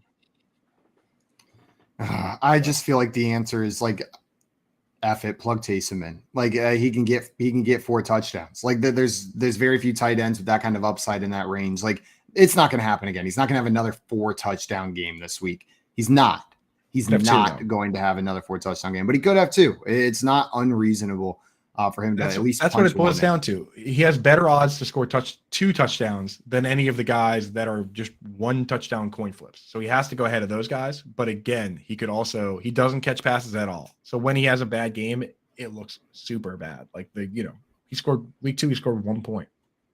I can't wait for the next one. That's so mean. I'm sorry, Taysom Hill. I just resent you. JL, are you making stank face about Taysom Hill, or are you looking at something else over there? I don't. That wasn't a stank face. I was just listening while looking at Taysom Hill's stats. Oh, 1.4. I'd be making stank. I'd be making stank face if I was looking at Taysom Hill's stats. The bad weeks and the good weeks just make me upset. Both of them are bad, right? The best way to visualize the floor here is like, so that game week 2, 0. He had, 3 carries for 1.4 yards. Like the game Cole Kmet had yesterday, which was bad. In full PPR, Cole Kmet had a better game. 1 catch for 15 yards is 2.5 points. So that's like your typical Taysom Hill goes out and has 25 rushing yards games.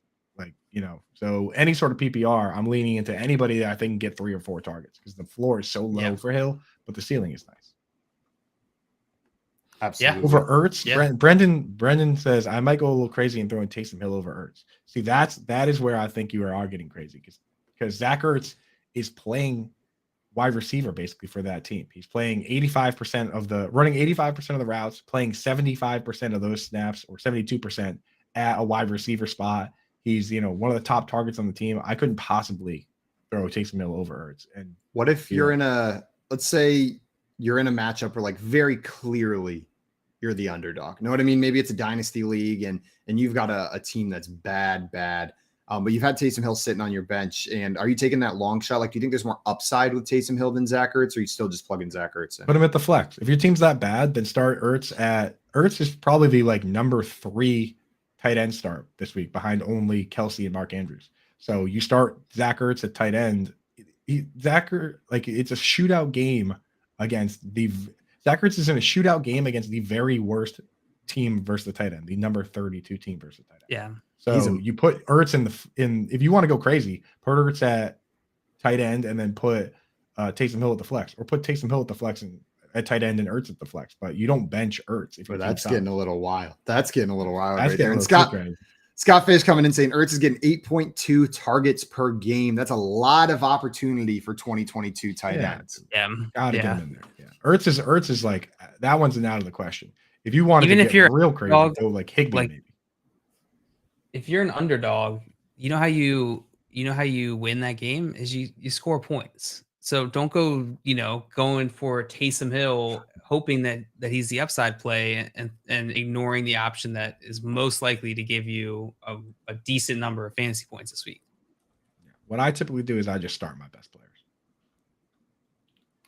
Brennan said, I'm actually considering it because I'm projected to win by 40 plus because my opponent didn't manage bye weeks at all. So might have some fun with it.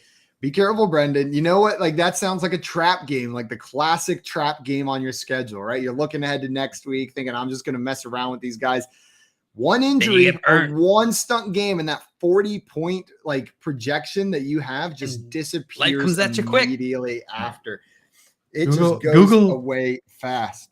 Brendan, Google Deshaun Jackson fumbles at goal line and then decide whether it's a good idea to get super cute starting Taysom Hill because you think you're going to win by 100. Dustin with the don't go chasing waterfalls. Keep to the rivers and lakes you are used to. Yeah, don't chase points. Don't chase points just because Taysom had 4 touchdowns last week. Yeah, did you write that, Dustin? Is that something that you wrote yourself? Waterfalls. Man, just absolutely beautiful. Someone should put a tune behind that. Someone should put a little bit of tune behind that one. Tommy coming in with the pure poetry as well. Dustin always coming in with the hits. Also, shout out Dustin. Yesterday was his birthday. So happy birthday, my friend. Happy birthday, Dustin. bro. Welcome back, Dustin. Guys, it looks like we got someone calling in to come up on stage with us. Some of you guys know our friend Hal is calling in. I got no idea what Hal has to say to us today, but it's always something good. Let's hear what Hal has got for us. What's up, Hal? What's going on, guys? I was just doing all right listening to this you talk morning? about just walking home from dropping the car off to get an oil change because I didn't want to wait. Nice. Solid move.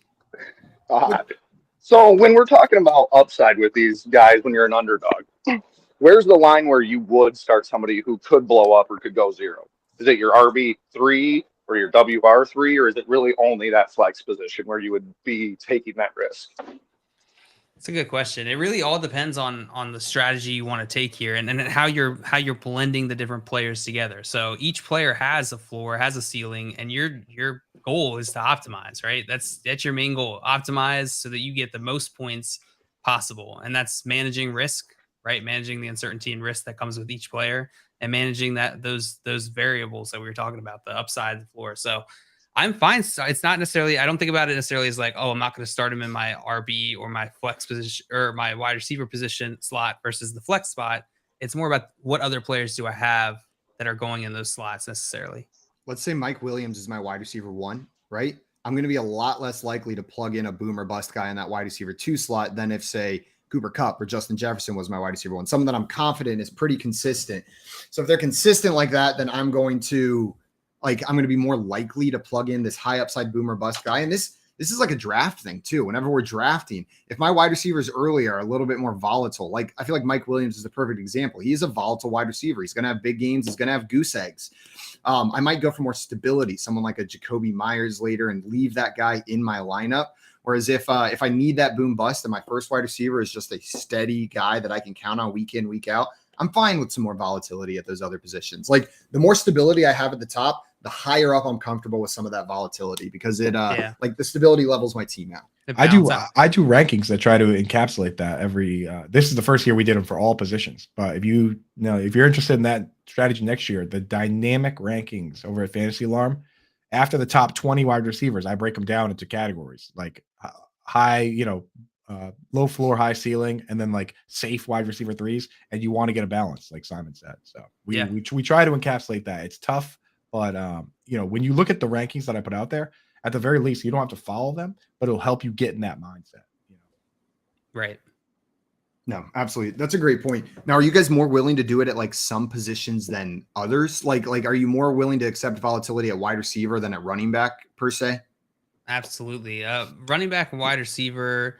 So at running back, I want a little less volatility because with wide receiver, there's just more depth. Typically, there's a lot more wide receivers, fantasy relevant wide receivers than there are fantasy relevant running backs. So I'm okay accepting more volatility in the wide receiver position. Typically, I like getting a nice solid base in the running back position, but this is all about strategy, right? Zero RB. There's all these different types of strategies like zero RB where that changes, that balance changes. Absolutely. That one's I'm with you, JL. Like as the season goes on, I crave more and more stability at my running back position. Whereas at the beginning of the season, I'm a little bit more comfortable with some of that volatility. But I think that's just the way the position goes. Like as the season goes, it becomes a little bit more clear, the running back position. Like I feel like clarity comes as the season progresses, with injuries being the only thing that kind of derails it. Wide receiver, I feel like just the position as a whole is more volatile. So if you want the upside from that position, you have to be willing to accept a little bit more of that volatility as well. Guys, about to join us on the show right now, we got a special guest coming on, Aaron Ladd. He's a sports anchor on News Kansas City's KSHB 41 News and an Arrowhead Pride contributor. And we were just talking, that is the game that we are most excited for this week. It is the highlight of the weekend, the Kansas City Chiefs Buffalo Bills game. Vinny calling it as his upset of the week. Aaron, my man, thanks so much for coming on the show today. Aaron. Anytime. I'm glad my Zoom background, hangs with y'all. Y'all look like professionals here. It looks like y'all know. Bro, you look like professional. The quality, the camera quality on point. Best camera yet? Is that true? Easily, That's dude. got to be true. Easily. Yeah, easily the best camera. Yo, and best mic yet. Like you got the mic in your True, like, yeah. like a sports reporter on the side. Like, man, I'm about to hold my mic like this the rest of the time. The whole 3 just to hours. fit in. Yeah. You're setting yourself up with a lot of high expectations to live up to, man. Oh, Coming in Lord. with fire, so you Let me gotta lower back- those expectations expeditiously. Oh, it's too late, dude. It's too late, man. Way too late. How you doing today, Aaron? Doing well. Appreciate y'all having me on. It's kind of weird. We've been talking about this game, it seems like all offseason, ever since the 13-second game. 100%. Bills Mafia and Chiefs Kingdom have kind of been at each other's necks, but it's here. And I'm good. I'm glad that, they seem like the cream of the crop of the AFC so far. Like we're getting exactly what we thought we were getting coming into the year. And I know I covered the Chiefs. I know that I'm coming in with the Chiefs Kingdom side of things, but I'm actually taking Buffalo. Taking Buffalo. Oh, look out. You think this Buffalo team is just too complete? Is that what's going on here? You're fully buying in. I can see you're walking around with you've been walking around all week with a chip on your shoulder because of that not used to being an underdog. I think you're I mean, Patrick Mahomes an underdog for the first time in his last 41 starts, which is an insane stat. Buffalo insane. coming into Arrowhead and getting 2.5 points should tell you everything we need to know about how Vegas sees these two teams and I think how this game plays out. Buffalo should have won this game the last time these two played. I mean, 13 seconds, that doesn't happen. That's like some sorcery or some like crazy stuff. Some things we can't say on air like that. Just No the other fact quarterback that can do that. We all got to witness that live is unreal. Like live watching on our TVs or whatever. Like that was the most insane end to a game I've ever seen. I will say this, dude. Gabe Davis, great game and all, but he didn't really do anything until Tyrann Mathieu got a concussion there. He didn't have a catch until late in the second quarter. So I don't know if it would have been the same. I think you might be selling your boys a little short there because if Mathieu didn't go out, I think the Chiefs probably handle that one a little easier. I don't know. And they look a little different on defense this year, to your point. And there's no more Tyrann Mathieu. Juan Thornhill's back there with Justin Reed coming over from Houston. And at some points, I would have said that the defense has kept Kansas City in games as far as this year. And I know they have the highest scoring offense in the NFL, and they scored the most touchdowns, which is kind of crazy to say because sometimes we've seen that inconsistent play, that Dr. Jekyll and Mr. Hyde kind of personality from KC's offense. But at times it's been their pass rushers. At times it's been their defense. When it's not a roughing the passer called, KC has been able to get home and wreak some havoc and that type of thing. God, there's just been some brutal roughing the passer calls this year, hasn't there? It's just like what is going on with these calls out there? No, I'm with you though. What kind of vibe are you getting out there? Because you're not used to being the underdogs. I just picture people out like the Chiefs fans out there, like a coat over their shoulders, walking around, the Power and Light District, rubbing their hands together like Power and Light District. Yeah, dude, he knows his KC. That was a drop right there. Yeah. Oh yeah, I had a blast when I was out there, man. I went to the World War I museum, the World War II. It's a World War I museum, right? I've been out. Yeah, I had a blast out there, man, dude. I spent at least 50% of my time there eating barbecue. So but that's what I did when I first got here. Not great for the stomach and the intestines. Too much barbecue. That plays right back to Boston, man. That was a trip, dude. It was rough. Having the window seat asking was for the everybody else. Just stayed in that bathroom, hit that occupado, stayed in that airplane bathroom the whole flight. I was doing laps, man. You're asking for the pulse of Chiefs Kingdom. I think they respect this team. Ultimately, if you have to ask for a rival these last couple of years, it's Buffalo. I mean, there's no doubt in Chiefs Kingdom's mind that Josh Allen has raised his play to the point to where he is in the same zip code as Patrick Mahomes, and that 13-second game proved it. And how they've started this year, that's all you can do is respect them. I think Chiefs fans know that even if they do drop this one, that's not an indication on how far this season can go. They've got the roughest 8-game stretch in NFL history. We've talked about it ad nauseum with all these teams having winning records last year. And so far through 5 weeks, they're 4-1. I mean, you can't really complain if you come out and play a hard-fought game against Buffalo. drop to 4-2 through 6 weeks and still got everything you want in front of you, especially considering how the AFC West has looked so far this year. Yeah. It's not what we thought it was going to be coming into the year. So from Chiefs fans I've talked to, of course they want to win. They want to win every game. They want to go 17-0, but that's just not realistic. I feel like that's a similar way that as a Ravens fan, like I felt with the Ravens losing to the Bills is exactly how you're describing it. I'm like, yeah, like the fact that we could hang is pretty impressive to me. So I'm excited about that, right? I know this Bills team is fantastic on all ends. And so the fact that it's even a good game, whether we lose or win, yeah, of course you want to win, but it's still, this Bills team is amazing. We can't deny it. And I feel that vibe. Like sometimes rivalries transcend divisions, like I'm a Patriots fan myself. And I always, for a long time there, all I thought about was the Colts and Peyton Manning. Right, like because that's what it was for a long time. It was great. Like there was nobody in the division that we thought too much about. So you're just all year you're thinking about how do we beat Peyton Manning this year. And I think it's kind of getting there with the Chiefs and the Bills, where it's like those are the teams to beat. So that's what you think about. What a fun rivalry though, between those two teams. Like Yeah. how lucky are we? Like as a neutral fan, how Coin lucky flip. am I to get to watch this Chiefs Bills rivalry? Like that's the peak. That's the pinnacle. I'm hoping this game is everything that I wanted the Rams Bills game to be in week 1, and then it wasn't. That's what I'm hoping for in this game. It's gonna really break my heart if we see like a replay of that one. But I think this Chiefs team is a lot better than that Rams team. So hopefully we'll see that out there for sure. Aaron, maybe you can provide some clarity for us. We've been talking about these Chiefs wide receivers, a little bit about Juju Smith-Schuster. Travis Kelce is the dude. It's Mahomes to Kelce. But then after that, it's just kind of up in the air. Are we going to see Juju pick it up at some point this season, or is it a lost cause for Juju? The experiment's not working. I think Mahomes tried to warn fantasy players ahead of the year, and I've tried to do my best as well to warn everybody. Like, you don't want any Kansas City pass catchers that are not named Travis Kelce, simply because it's going to be extremely hard to predict who's going to be the guy from week to week. And I think that's by design. Andy Reid, trying to reinvent this offense after Tyreek Hill was traded to Miami, kind of came up with the point of, you're not going to figure us out, right? We're going to come with a different game plan each and every week. Last week, it was the big breakout for Marquez Valdez-Scantling after he comes over from Green Bay. And who saw that coming? I mean, Juju is technically your wide receiver 1, but it could be McCole Hardman one week. It could be MVS one week. It could be the running backs more involved with Clyde Edwards-Helaire and Jerick McKinnon. There's so many different flavors that Andy Reid can have and move in and switch out in different places. I don't know who it's going to be on a week-to-week basis. I, in my fantasy leagues, purposely avoided Chiefs pass catchers for this exact reason. But if I had to pick a guy, it is Juju Smith-Schuster. Following this team since training camp and him being involved in the offense. He's kind of that big body guy that sits in the intermediate range that does a lot of the Travis Kelce-esque things, but from a wide receiver position.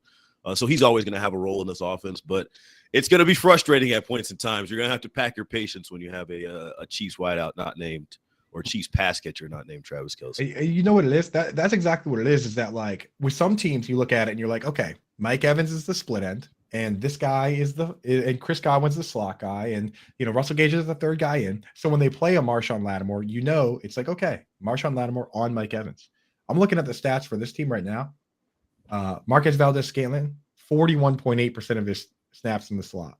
Mecole Hardman, 50.4.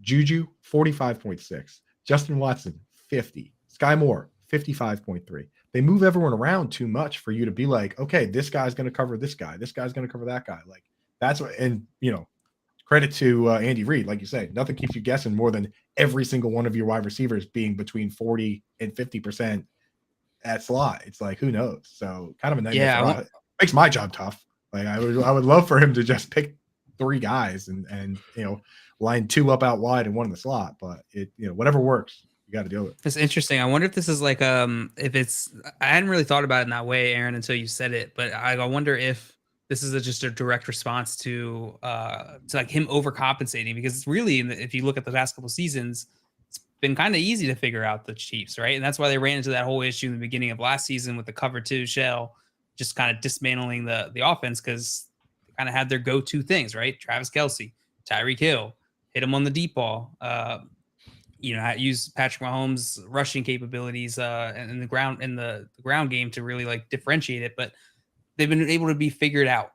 right? And so maybe this is like a direct response to that.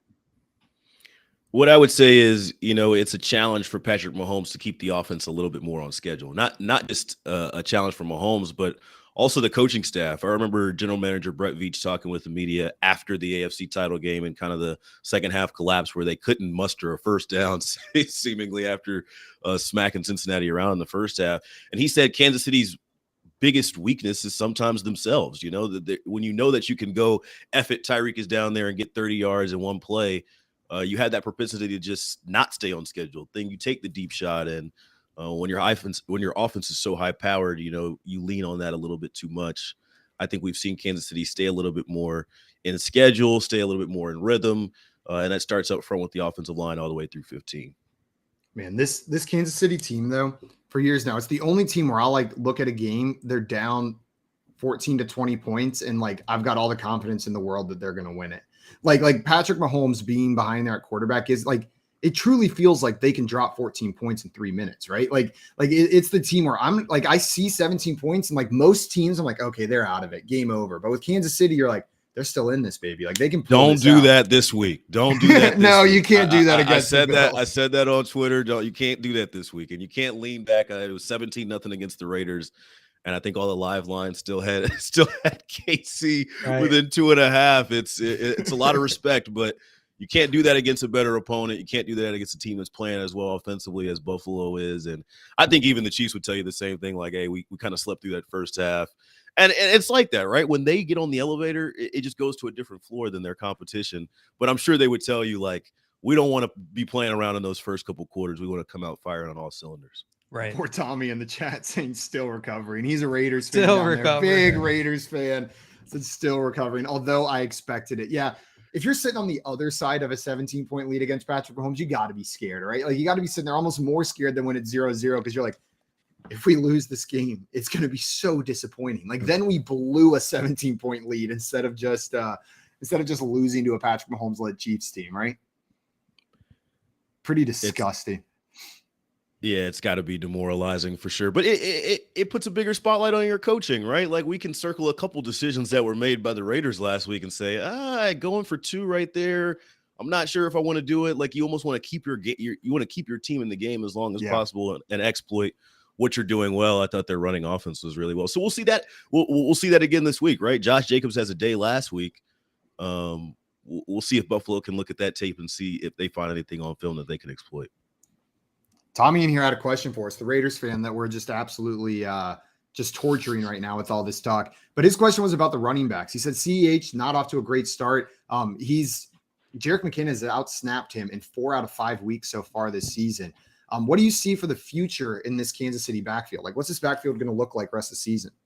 I actually really like this question because I don't think CEH is off to a bad start. This is a guy that gets a lot of hate from Kansas City and his and the fans here based on where he was selected and kind of the sophomore slump. I think he missed 8 games last year due to injury, but he's got 5 touchdowns through 5 weeks so far this year after having 6 all of last year.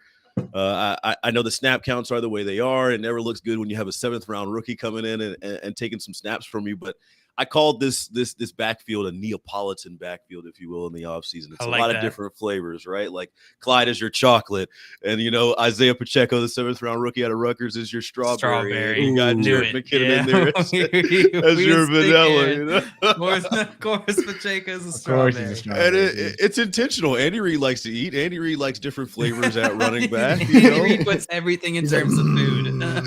Put that strawberry in there. And there's change of pace guys. I don't know if we look around the league now and see any team that fully dedicates all 3 downs to one back. It's just not reasonable anymore. You're playing an 18-game schedule. Kansas City's playing deep into January every year too. You're going to need running backs to cycle in and out. And right now, Clyde has been the touchdown guy. I think even last week, there was a penalty that called back another receiving touchdown that he would have had. That would have been 6 through 5 weeks. You're going to see Clyde. You're going to see Pacheco. You're going to see McKinnon. And each one of them brings a different part to this offense. Jerick McKinnon had one of the biggest plays last week for Kansas City. They're down 17-0, trying to mount that comeback. 2nd and 17, he gets a 30-yard gain that keeps that drive alive. And they end up getting 7 on that drive. And I think the competition, maybe the coaches won't say this specifically, but I think the competition brings out the best in each and every one of those backs. Clyde sees a rookie going out there and getting a few snaps. He's on his toes when he gets his next carry, and I think it's just like the wide receivers we were talking about earlier, where you never know who it's going to be from week to week. I think it's going to be similar in the running back room. I'll tell you one thing about Jerick McKinnon, dude. I wouldn't fight that guy with a 3, y'all. That guy, I think he did 32 reps of bench press at the combine. That dude is a beast, monster. Yeah, Dude's a monster. I'm not going near that guy. And I'm not surprised they bring him in for pass blocking plays, right? You got a guy absolutely that, can pack that kind of punch. Did you see Darnell Mooney throwing down the blocks yesterday? That little guy, just want to throw that out there. Like, he's little next to some of these guys he was blocking, and he was doing his best. Like, it was clear he shouldn't have been there blocking for Justin Fields, but he threw out some nice blocks last night. A lot of heart. JL, did you have a question? I believe you said there was a fantasy question in the chat. There is a question from Ross Bob asking, should I trade Nick Chubb for Jamar Chase, Debo, and Mixon? What kind of question? Of course. Yeah, of course. In a heartbeat. Definitely. I'm hammering that. I didn't read that question before I said it. Right. I'll tell you what. Definitely take that trade. If that guy gets cold feet, go in there and look at whatever guys you would drop off your bench to make that trade and throw them in the trade too, and just make sure you can get it done. Like, don't let that get away, right? Like, because you're gonna have to drop a couple guys anyway. Throw them in there. Who cares? Like, sweeten the deal a little bit and get Chase, Debo, Mixon. That's hot. Yeah, that's wild. That's hot. That's one where all your league mates go, "What the hell? We can't let this trade stay." Like, you might have to take those guys you were going to drop and put them in there just so it doesn't get vetoed. Like, you know what I mean? Like, just protect that trade by all means necessary. You throw a player in there. Who's a player you could throw in there just to sweeten that up? An MVS. Throw Marquez Valdez-Scantling on there. He just had a good game, right? That's the thing about 3-for-1s people don't think about. You got to drop 2 players to make that trade happen. So, I mean, and you don't care who picks the guys up off waivers anyway. So, throw somebody in there. Get it done. 100%. Now, I had a question about Pacheco. So we've seen him start to get some snaps. Do you think he does take on a bigger role as this season goes on or into next year? Or is he a depth piece? Like, is this dude a depth piece? What did you call him? He's the strawberry, right? Are we going to see a little bit more strawberry going on, or is it going to stay a little sliver in that Neapolitan? I have no idea, and it kind of comes down to design. I think there's going to be a role for each and every one of the backs on a week-to-week basis, but for me to sit here and tell you, he's going to be the starter in 2 weeks against no, I have no idea. I think Andy Reid likes the kid, and it's kind of crazy. I saw a stat before the season even started that he was the first 7th-round rookie to break the camp with the team since Andy Reid started coaching. Which is kind of a crazy stat. Somebody back that up, please, on Twitter. But it just shows you how much confidence they had in it. And we kind of heard the smoke and the fire coming out of St. Joe. He was getting kick return reps too, which shows you kind of what the versatility they see with him. But this was a guy if we're talking fantasy wise, I would be nervous starting on a week-to-week basis just because Clyde seems like the touchdown guy. So you're depending on Pacheco to either break one or just out snap him and out carry him so far above it that it kind of reaches even. I'm avoiding Chiefs running backs not named Clyde. Man, that's a crazy stat. I'm imagining, like, before Pacheco, like, every time someone got drafted in the 7th round by Andy Reid, like, as they're getting drafted, he calls them and just like whispers, like, "You're not gonna make the team," and then hangs up on them, like, as they get drafted, like, just ruin that moment for them. What was that? It's got to be tough though. Andy Reid's got one of those tough playbooks that guys dread getting when you're going from college to the league. There's so many different calls, and it's just a different system, and it expects you to pick it up a little bit. I think it says a lot about both sides, right? The coaches seeing that potential and wanting him to be a part of the team, as well as him impressing them and getting up to speed as quickly as possible. Some of these college playbooks, it's like they hold up a picture of a duck and, like, to like you run like a slant route on that play. You know what I mean? It's like a little different when you get to like Bill Belichick with the modified Erhardt-Perkins system. You know what I mean? Like, that's hilarious because Clemson's is like 4. It's like 2 cards with like 4 emojis on it that tells the play. For real, dude. Like, but it's a great point because, like, we've seen it before. Tavon Austin, after his rookie year, I don't know why he would tell reporters this, but they asked him, they were like, "What went wrong?" And he goes, "The playbook looked like Spanish to me." I'm just like, Tavon, Never good to admit that. Yeah, Yeah. don't say that into a mic. Every reporter was like, "Oh, write that down." It was literally the headline of every article that week. You know what I mean? Like, Devon, no. No, 100%. It's a different beast this season, especially. I feel like I've really it's been funny watching the differences between college game and NFL game. Like I enjoy both, but it's almost like watching a different sport, right? Like it truly is like watching something else. Aaron, ridiculous. I asked my college buddies, I'm watching the game and the score's like 75-76 with 2 minutes left. I'm like, why aren't you worried? He's like, plenty of time. You know, it's like college football makes no sense to me, dude. It makes no sense at all. We look at the lines in college football and a team will be favored by like 47 points. Like it'll be absolutely like it's an it's a total in an NFL game, but it's like what the favorite's favored by. And it'll be a conference opponent. It'll be like spread. Alabama versus Vanderbilt. They cover easily. I'm just like, what is this game, dude? Yeah. Aaron, I want to thank you so much for taking the time to come on with us, my man. This was an absolute treat getting to talk some Chiefs with you this Friday afternoon. It's morning, man. It's not afternoon. Anytime. Yeah, it is morning. It's never too early for barbecue. Next time y'all are in the city, it's on me. Let me know. Yeah, I'm holding you to that, Aaron. Appreciate you, Aaron. Have a great rest of your day, brother. Yep. Guys, that was our friend Aaron Ladd. Absolutely, such a good dude. He's a sports anchor on News Kansas City's KSHB 41 News and an Arrowhead Pride contributor. Go follow him. Go follow him over on Twitter. His Twitter handle is Aaron Ladd with 2 D's 0. Aaron Ladd 0. So make sure you go and give Aaron a follow. Man, I follow him and I don't follow just anybody. I'm like I don't follow JL. Oh no, you don't. I've been hoping for that follow for a while now. Honestly, you follow Keith? Today's show? Yeah, I follow Keith. Obviously, of course, man. But yeah, I mean, after the show, JL, I think you might have earned a follow. Woo! Good show. Good show today. Have you guys seen the thing about like the KFC Twitter account follows like 4 different guys named Herb and then 3 of the Spice Girls, and the first person to notice that it was like the 7 herbs and spices got a portrait of them painted by KFC that they sent to them, a full portrait of this man whenever he noticed it and called it out. It was like they followed just herbs and Spice Girls, and then this guy figured it out and got a portrait of him painted. Dude, you can look the painting up. They're following like Herb Dean, the MMA ref. They were like the guy. They followed like Herb Scribner, Victoria Beckham. You're right. Herbie fully loaded. It's still is it still like that? Are those still the people they're following? It looks like they followed a couple extra people. Emma.